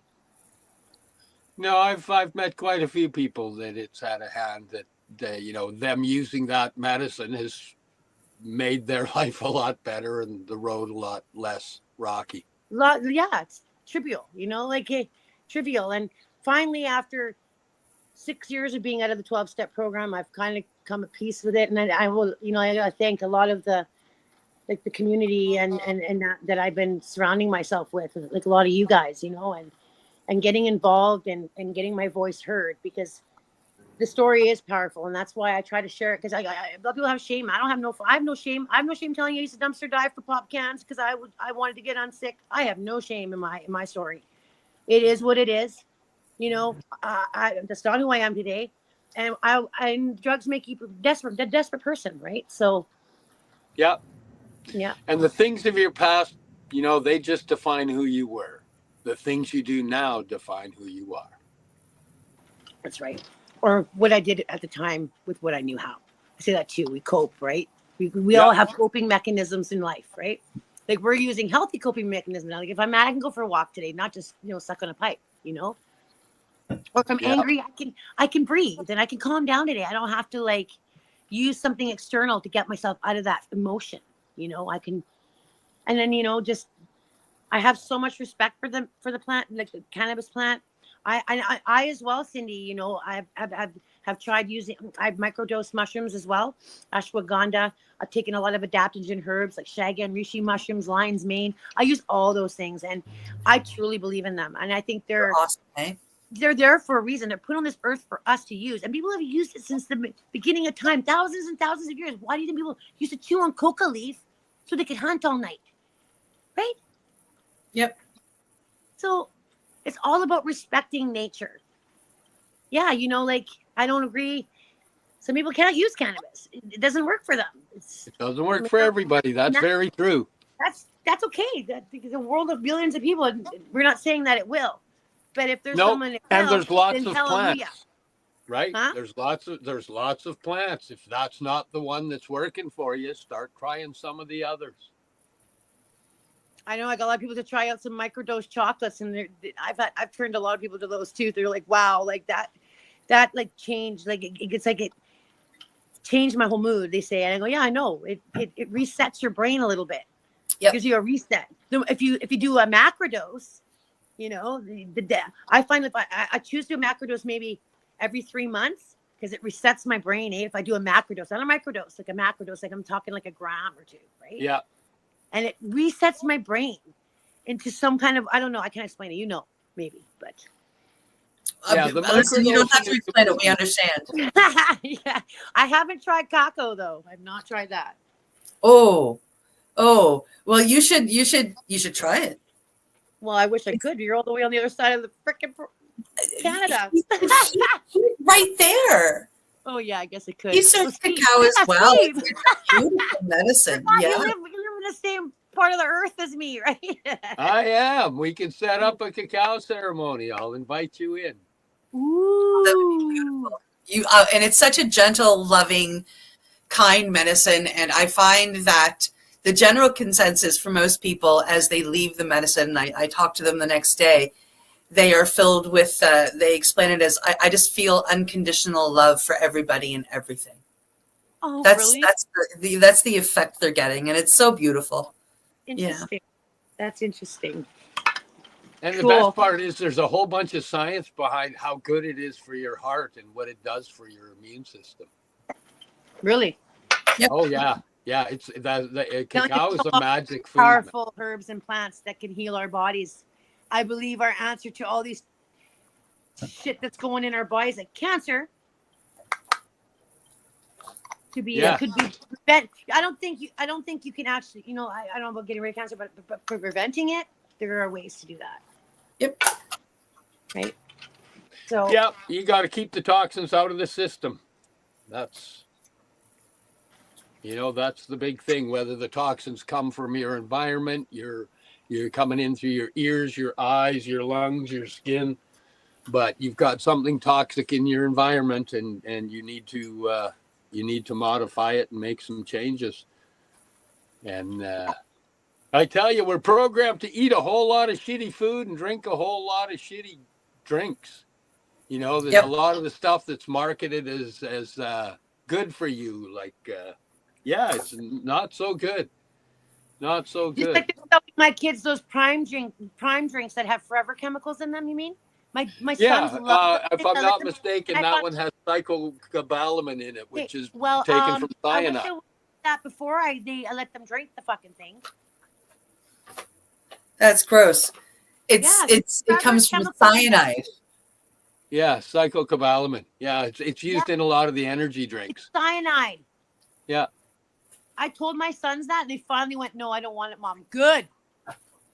Because you're not getting it either, unless you get a job and buy yourself one. And I don't think you're Oh, going to do that. come I on, think you're small a fool. amounts of it are okay. It won't kill you. Who's died from cyanide? What?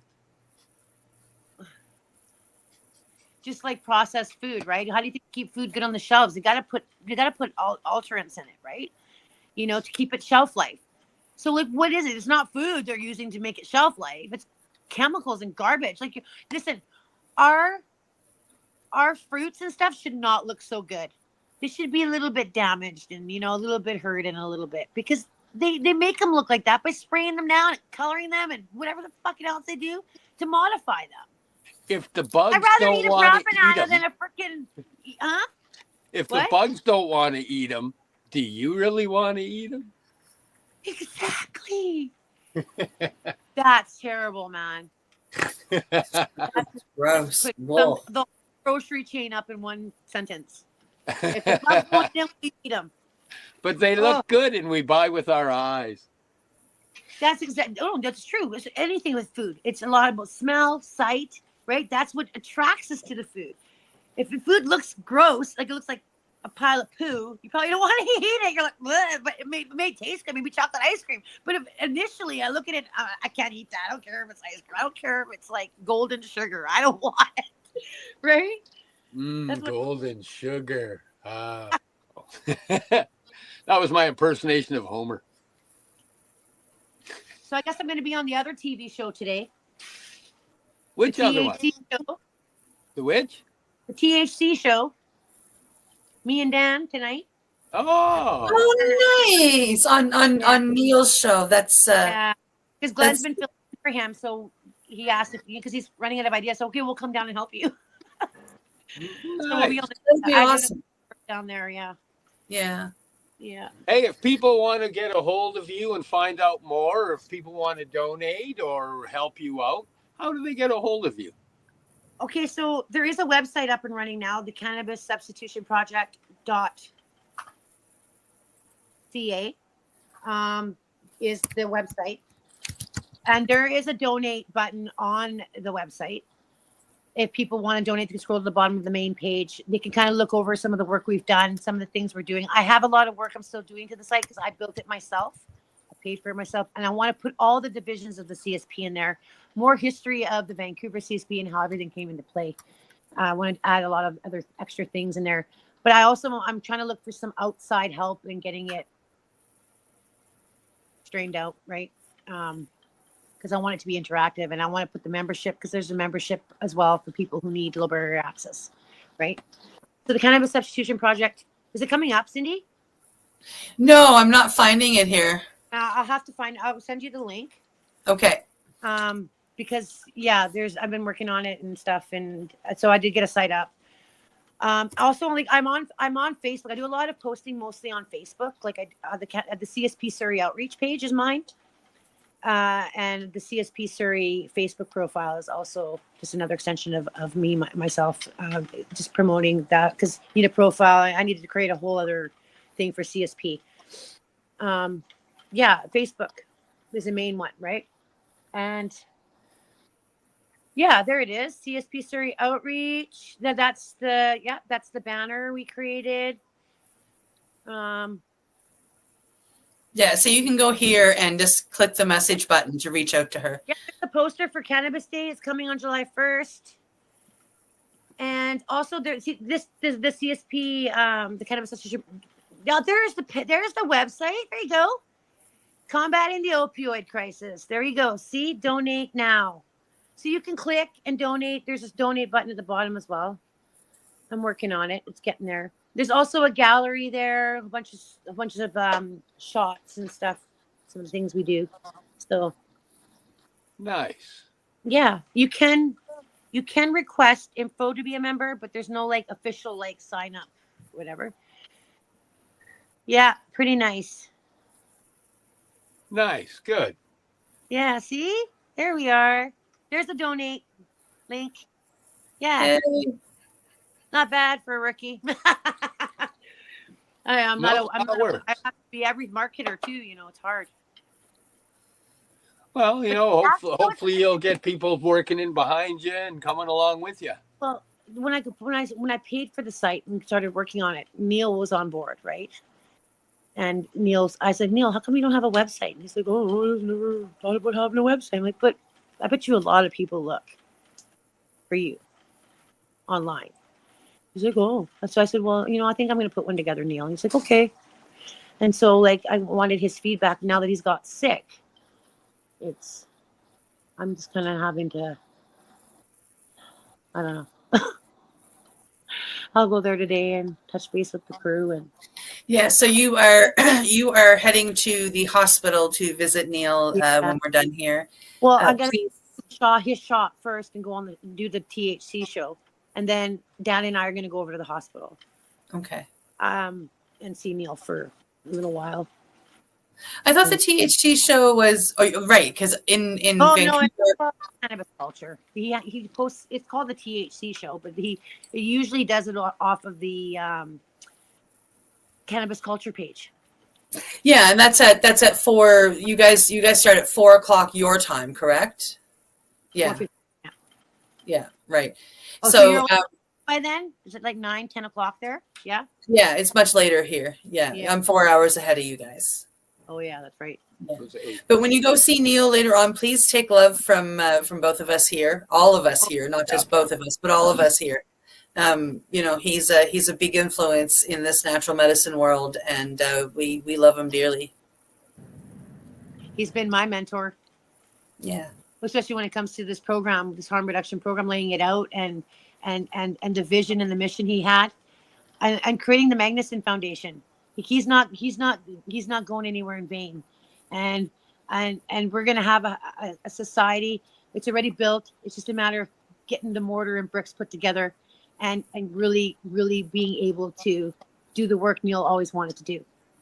Right. And so that's the next step.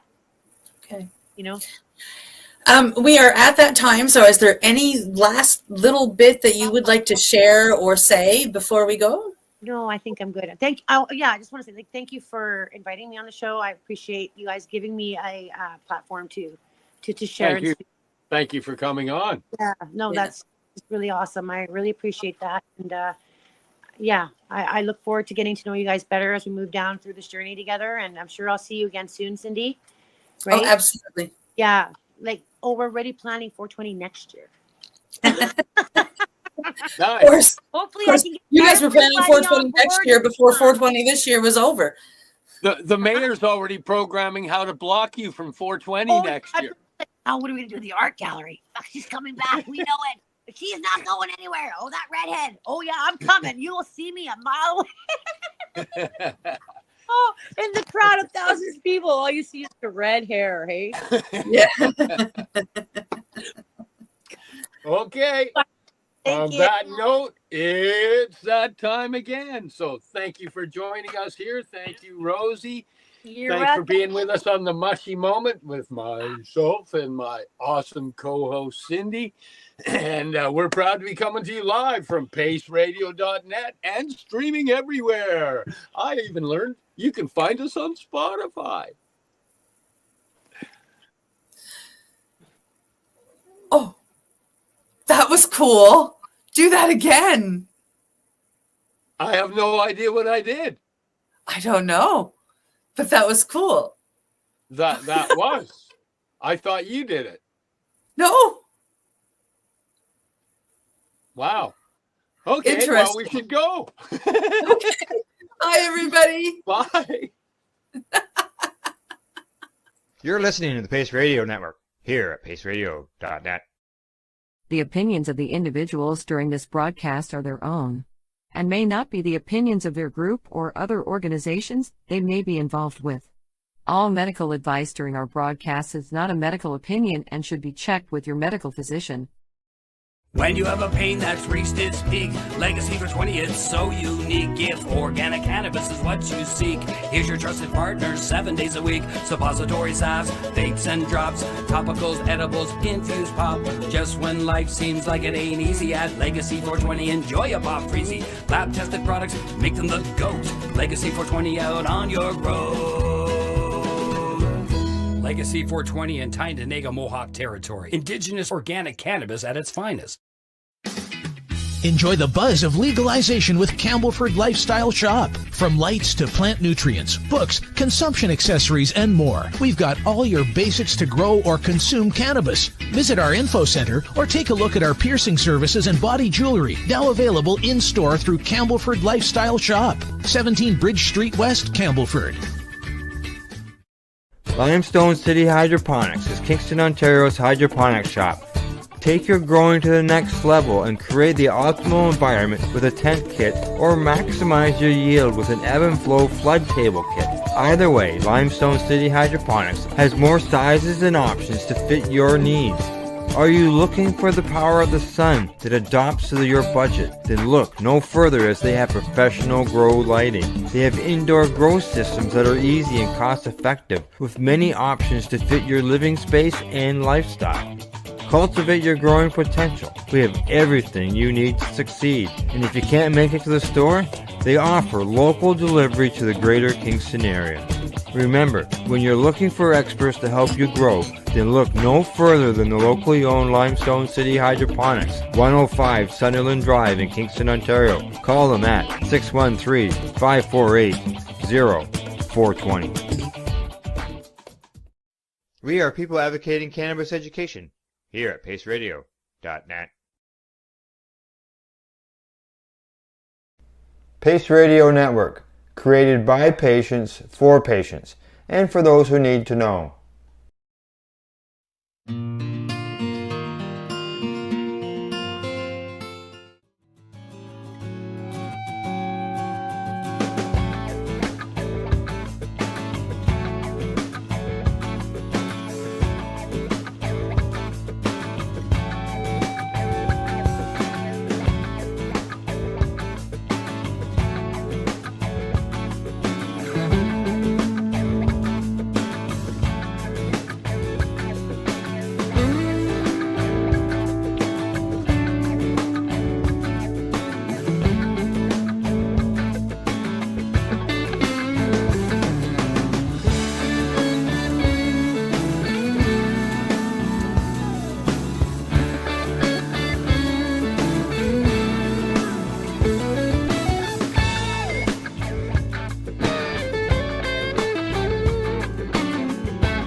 You're listening to the Pace Radio Network here at paceradio.net.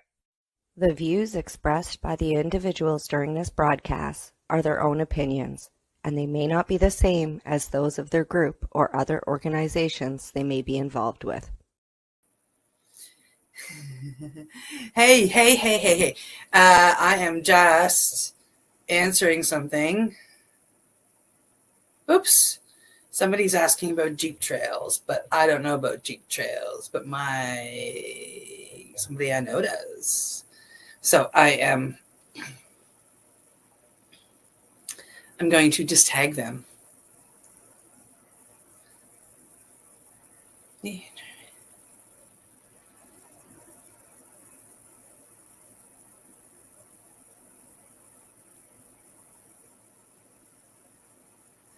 Oh my goodness, I'm so sorry. It's okay though, because I see nobody's in here yet, and that's all right. Takes everybody a minute. Yeah, just takes everybody a minute to get out. Takes a second for it to get out there and all that wonderful jazz. So meanwhile, I'll just talk to myself. I'm going to smoke this joint. I am smoking some Cheetah Pea, or AKA cat piss. It's a really great strain. You've heard me talk about it many times. It's a great strain. I love it. Yay. Oh my goodness. How's everybody? How are you? I'm well. I'm doing well. I just came from having supper. Like I sat down at in front of the computer at 6:59, 5:59, really depending on where you were. Like, I mean, I sat down with less than a minute, and then I sat here. It was like a long minute to wait to hit that go live button. So, yeah, and I lit my joint. I'm gonna smoke my joint. Have a chat with you folks. Give away some stuff.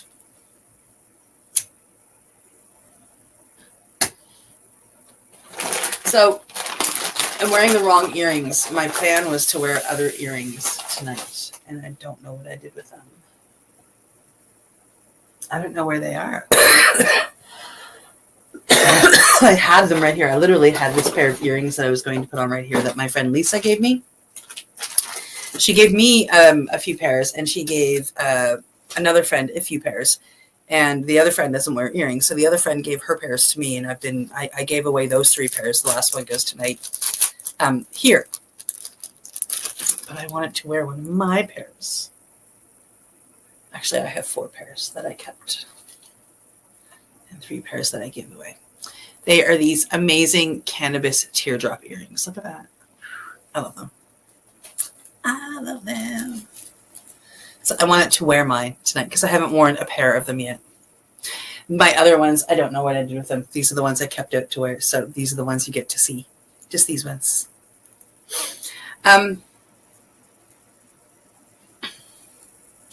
Yeah, it's been a week. There was something going on next Tuesday. What was going on next Tuesday?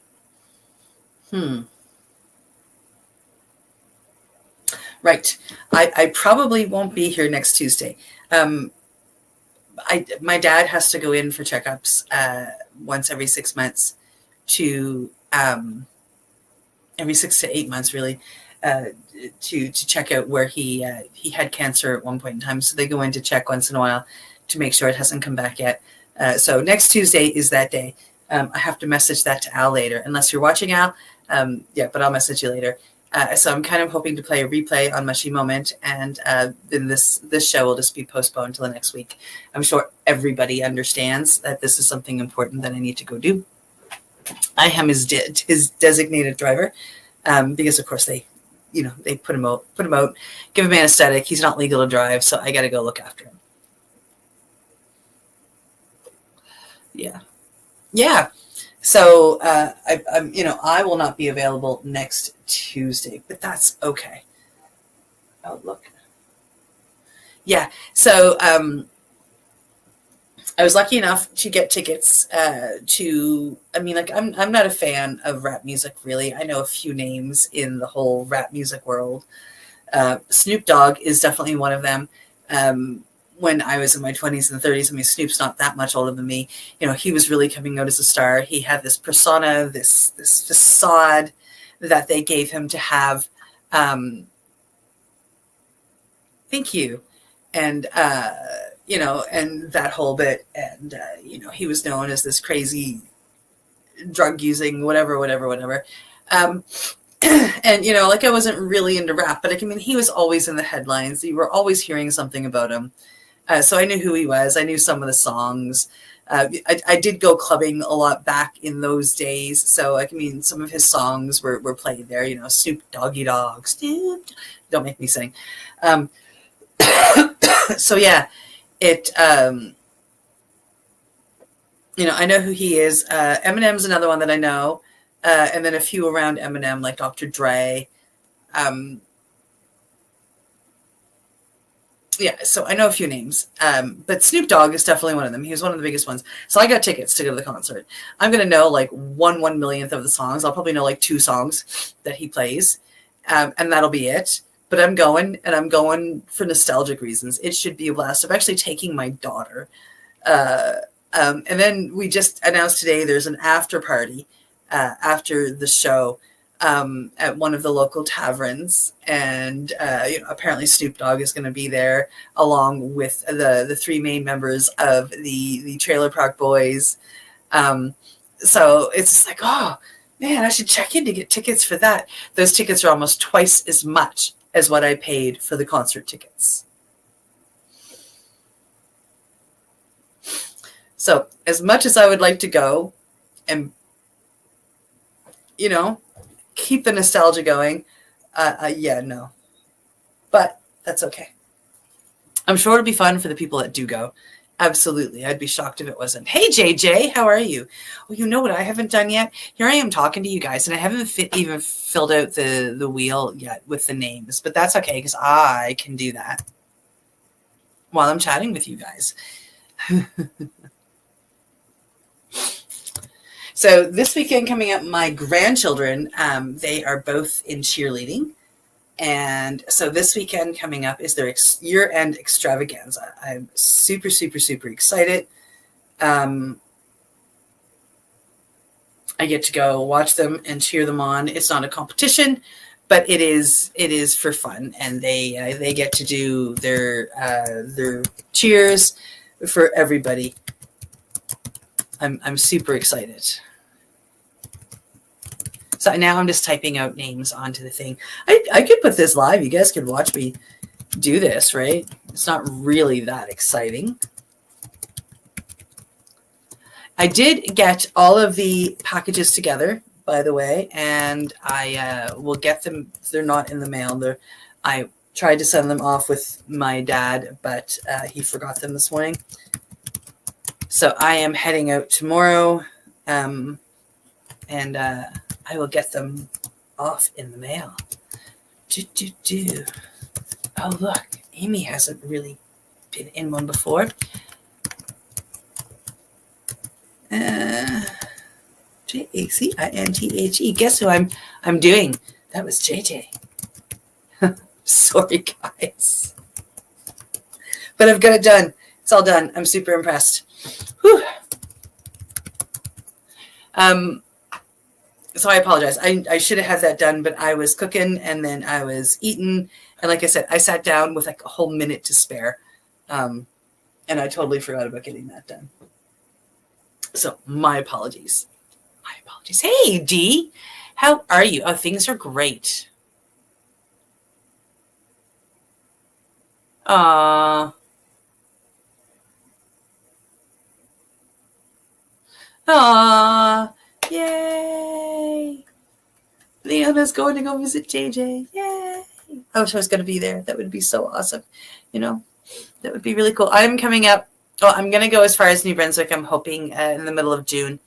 And then in July, I'm hoping to make it all the way to Ontario. And maybe at the beginning of October, I hope to make it over to Newfoundland. Those are my trips that I'm hoping to have this year in the van with any luck. So as I know dates for sure, I will let people know. And if I can meet up with people in my trip to Ontario, that would be really great. I would really, really, really love that. And so I hope I can make it. Like there is the pot fights that's happening at some point in time in Hamilton. I'm hoping to be able to coordinate that. be there for that. But it all just has to work out with the dates I have of things that are going on here. Of course, I have a wedding that I am officiating, and I have been lucky enough to get some concert tickets to some different things.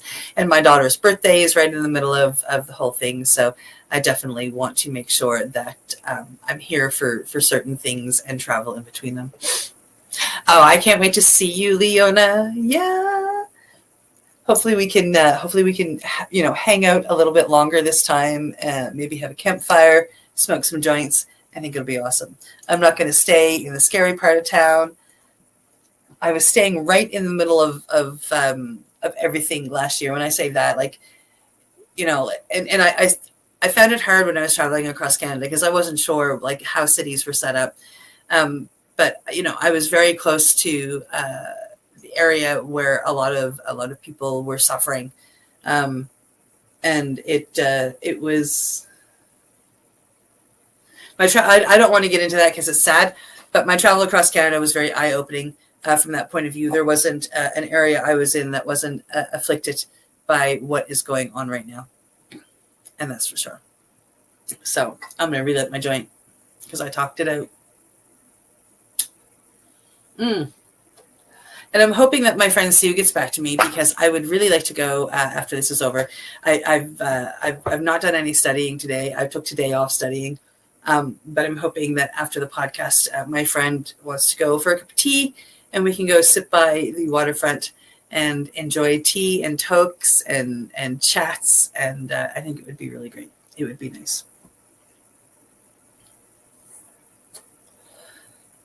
It usually is when her and I go hang out. We usually just sit down by the water and just enjoy. We watch, there is a raccoon that comes out at dusk most nights, and we visit with the raccoon. It's pretty cool. Pretty cool. I'm hoping to have a cacao ceremony on pardon me, on Thursday here in my home. I'm not hoping, I'm going to. I have been asked if I will do a full moon one. That happened here too, Teddy Lynn. That happened here too. So I'm hoping to have people in on Thursday. There's been one lady that's asked me to do it, so I'm pretty sure she'll be here. And I've opened it up to other people. Whether other people come or not, I don't know, but we shall see come Thursday. Cacao is an amazing medicine. If you like chocolate, okay, this is the medicine for you. It is a master. I get knots in my hair. It's a master plant medicine. It's absolutely spectacular. It helps with so much. One of the things that it's known for, coming from the Mayans, the Mayan tribe, is it helps with heart health, both physically and for real and emotionally. It helps with heart health. The Mayan tribe actually have no heart issues in the whole tribe. It's really kind of neat. Yeah. No heart attacks, no high blood pressure, none of that. There are no heart issues within the Mayan tribe. It's, because they sit and they drink it on a daily basis. Middle of the afternoon, everybody takes a break, everybody has a cacao, and everybody enjoys it. And hey. So it's really cool stuff. It's, and you don't have to drink the ceremonial stuff every time. The ceremony is, it's part of the healing. But if you were just looking for the physical healing, just drinking cacao on a daily basis will help your heart and will help your blood, as well as, help you, fight other diseases such as asthma and cancer. It'll help boost your stem cells, your stem cell production in your body. And after a certain age, that cuts down by like 50%. So that's why we heal slower as we get older. And if we can boost that stem cell production, we'll heal faster, we'll heal better, and we'll heal stronger. It's cool stuff. Really cool stuff. What are you saying, Teddy Lynn? Yeah. So everybody, I have these express flat rate boxes. Everybody should have everything, hopefully, within a week. They're usually pretty good at getting where they need to go pretty quickly. The one going out to BC, out to Victoria, or Victoria area, Vancouver Island, that'll probably take a little bit longer, but going to Newfoundland and Ontario should get there pretty quick. And then everybody can have their stuff and it'll be awesome. Yeah. Yeah. I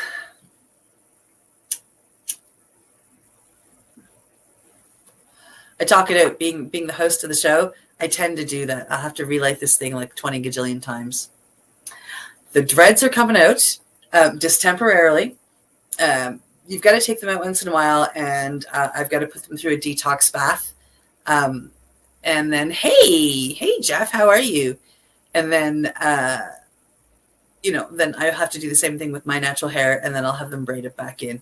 But yeah, I'm going to miss them. It's going to be really weird because my head it'll feel so light, right? And when I go to bed, it'll feel weird to sleep without them, for sure.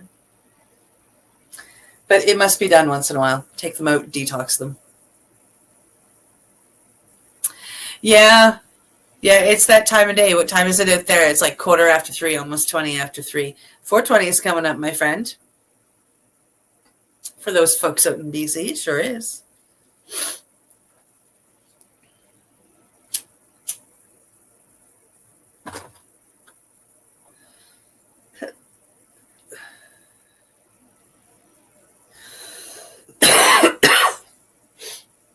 Oh.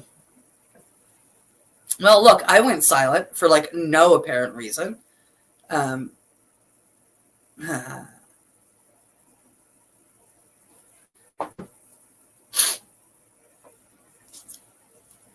Yeah, we were talking about cacao. I was talking about cacao. It's an amazing medicine. So it'll heal your heart. It'll heal your heart, not just physically but emotionally. It fights against cancer and asthma. Diabetes. Believe it or not, chocolate fights against diabetes. Now, to be warned, organic and or ceremonial cacao is a very bitter drink. Add a little bit of honey, like natural stuff. So add a little bit of honey, a little bit of organic vanilla, and that will help. It'll taste like a nice dark chocolate, hot chocolate. It's absolutely fantastic, to be honest. If you do it in a ceremony, like I will be doing on Thursday, it's very emotional healing. It takes you away. We'll be doing a fire ceremony where we will be letting go of something that no longer serves us and inviting in good and positive things. So I'm really excited. I always enjoy leading cacao ceremonies, and I always enjoy hearing from people over the next few days. It's absolutely spectacular. From when you get up to when you go to bed. Absolutely. And it's raining there. Yeah, I was chatting with a friend of mine who lives out in Vancouver, Richmond, and, we through mushy moment, it was absolutely pouring there. He was putting blankets on himself because it was so damp. He's got an RV that he lives in. He was pretty chilly. So yeah, rainy and cool and damp out there in Vancouver. We had an absolutely spectacular day here in Nova Scotia. It was sunny and warm. The AC's on, the fans are going. It's been absolutely wonderful. So, but I get you, because I have been out in BC during rainy season, and it's damp. And even though it's not cold on the thermostat, it's freaking cold. Yeah. Yeah, I've been out in BC for damp weather before. It's not fun.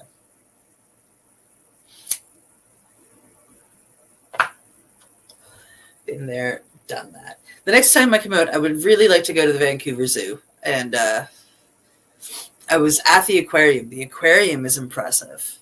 Like, I really enjoyed the aquarium. The seals and the walruses, and the life that's there was absolutely gorgeous. I really enjoyed it. Heaters are good, my friend. But I hear that the zoo is pretty awesome too, so I want to go out to the zoo if I can make it. So we shall see if I can arrange a ride and maybe a couple of people to go. That would be really cool. My mind keeps wandering to Neil Magnuson. He is out in BC and is in the hospital right now. If any of you have any extra energy and love to send out, if you could take it just a second and just send it to Neil. Oh, the Vancouver Zoo sucks. And thank you for sending Neil some love. Well, we don't have a zoo at all here. Well, that's not true. We do. We have an outdoor zoo. It's a wildlife zoo here. So you walk through the woods. You have to be wary of ticks, etc. I've been to the zoo in Winnipeg, and it was pretty nice. But that was a long time ago. So, but I was going to say we have no zoo here, but we do. We have a wildlife zoo. We had Oaklawn Farm Zoo, which was another outdoor zoo, only open certain times of the year because it gets really cold here in the winter. But it closed down at the end of last year. The people who own it are, just at the point that they need to retire and, facing aging health issues. So they had to close their zoo. But we still have the wildlife park, which is pretty cool. My favorite part is the skunks. Yeah. I don't know what it is. I would love to own a unscented skunk, like a desacked skunk. Although that's illegal here in Nova Scotia now, I found out. Makes my roommate, my dad, really fucking happy to know that. But I would have a skunk if I could. To me, because I've met the ones in zoos. I've had the opportunity to meet the ones, some in zoos, and they're very sweet. They're very kind and they're very loving animals. And they're very cat-like. They like to curl up. They like to cuddle with each other or with the ones that I met. They're human friends. So yeah, skunks are really amazing. As long as you get them, get that stink set taken out. Yeah, but then they're kind of like a dog. You still have to give them a bath, or they're going to end up stinking. Yeah. Yeah. I'm sorry. I just remembered I ate some gummies before supper, and that's why I'm kind of like, ooh. Makes all the sense in the world now. I should not eat gummies before a podcast because then I go half silent. Oh well, I'll eat more gummies after the podcast, I'm sure. Okay.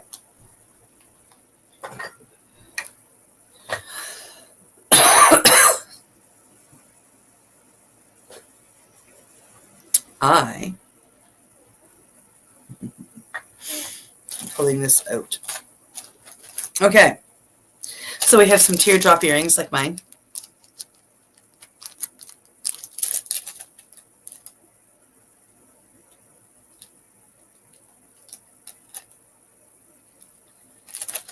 That's what ours were here as well, Jeff, but they were still owned and operated by very compassionate people. A lot of volunteers worked there. And they did open it up to help fund it, but kept it very, very, very loving.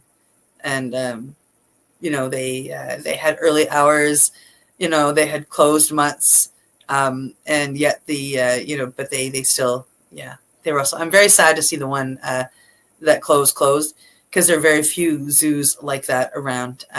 These guys were all about compassion and love, and I understand that some places very much use and abuse the animals, and that's sad.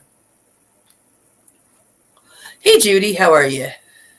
So, pair of earrings, very similar to mine, except for those ones are all green. Mine are Rasta. And I have two of these. So I decided to put one in the giveaway. Isn't that cool? It's a yin-yang, but with pot leaves. It's a patch, by the way. I have one as well. So if I ever get around to patching up my jean jacket, I'll have one somewhere on my jean jacket. It's a joint rolling machine because I, for some reason, haven't had an abundance. I think I have like one left. And then we have this is a local Indigenous dispensary here in Nova Scotia, downtown on Barrington Street in Halifax, called the Burning Tree. And they have gifted me some stuff over time to give away. I think I gave away the rolling tray already. So this is, the grinder that came with, and it is magnetic, so it's very, very nice. And it has a storage compartment in it. These little plastic grinders are really, really, really amazing. Of course, I only have a few left. So this is one of the last few of the Dabber t-shirts. And then stickers, because if you know me, you know I love stickers. I always have an abundance of stickers. Your mom had surgery today, still has more to keep her in your hearts for us. And oh my God, that's an amazing patchy name. Yeah, I've been thinking of your mom all day. I saw your post. My love goes out to her, and I hope that she's okay. So, look at those. Aren't they cute? Aren't they cute? Look at that one. Look at that one. Look at the little dude on top of it. Oh my God. Anyway.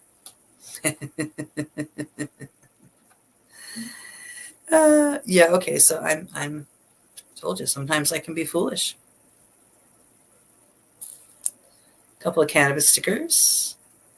And then I love these heart stickers I found. They're so pretty. Aren't they beautiful? And then these stickers, these are the uplifting stickers I found. This one is beautiful. It says idea, dream, big, fantasy, and it's nothing but a bunch of positive words. Isn't that gorgeous? Oh, I love that. That's beautiful. And then this one says, don't waste your time. Yeah. So yeah, all of this right there. I was looking for the pile. Is right there. I'm going to share the screen, and we're going to bring in the wheel. I'm going to come back here, and I'm going to add it to the stage, and we're going to see who wins before I end the show. How's that? So the wheel's going. Let's see who wins.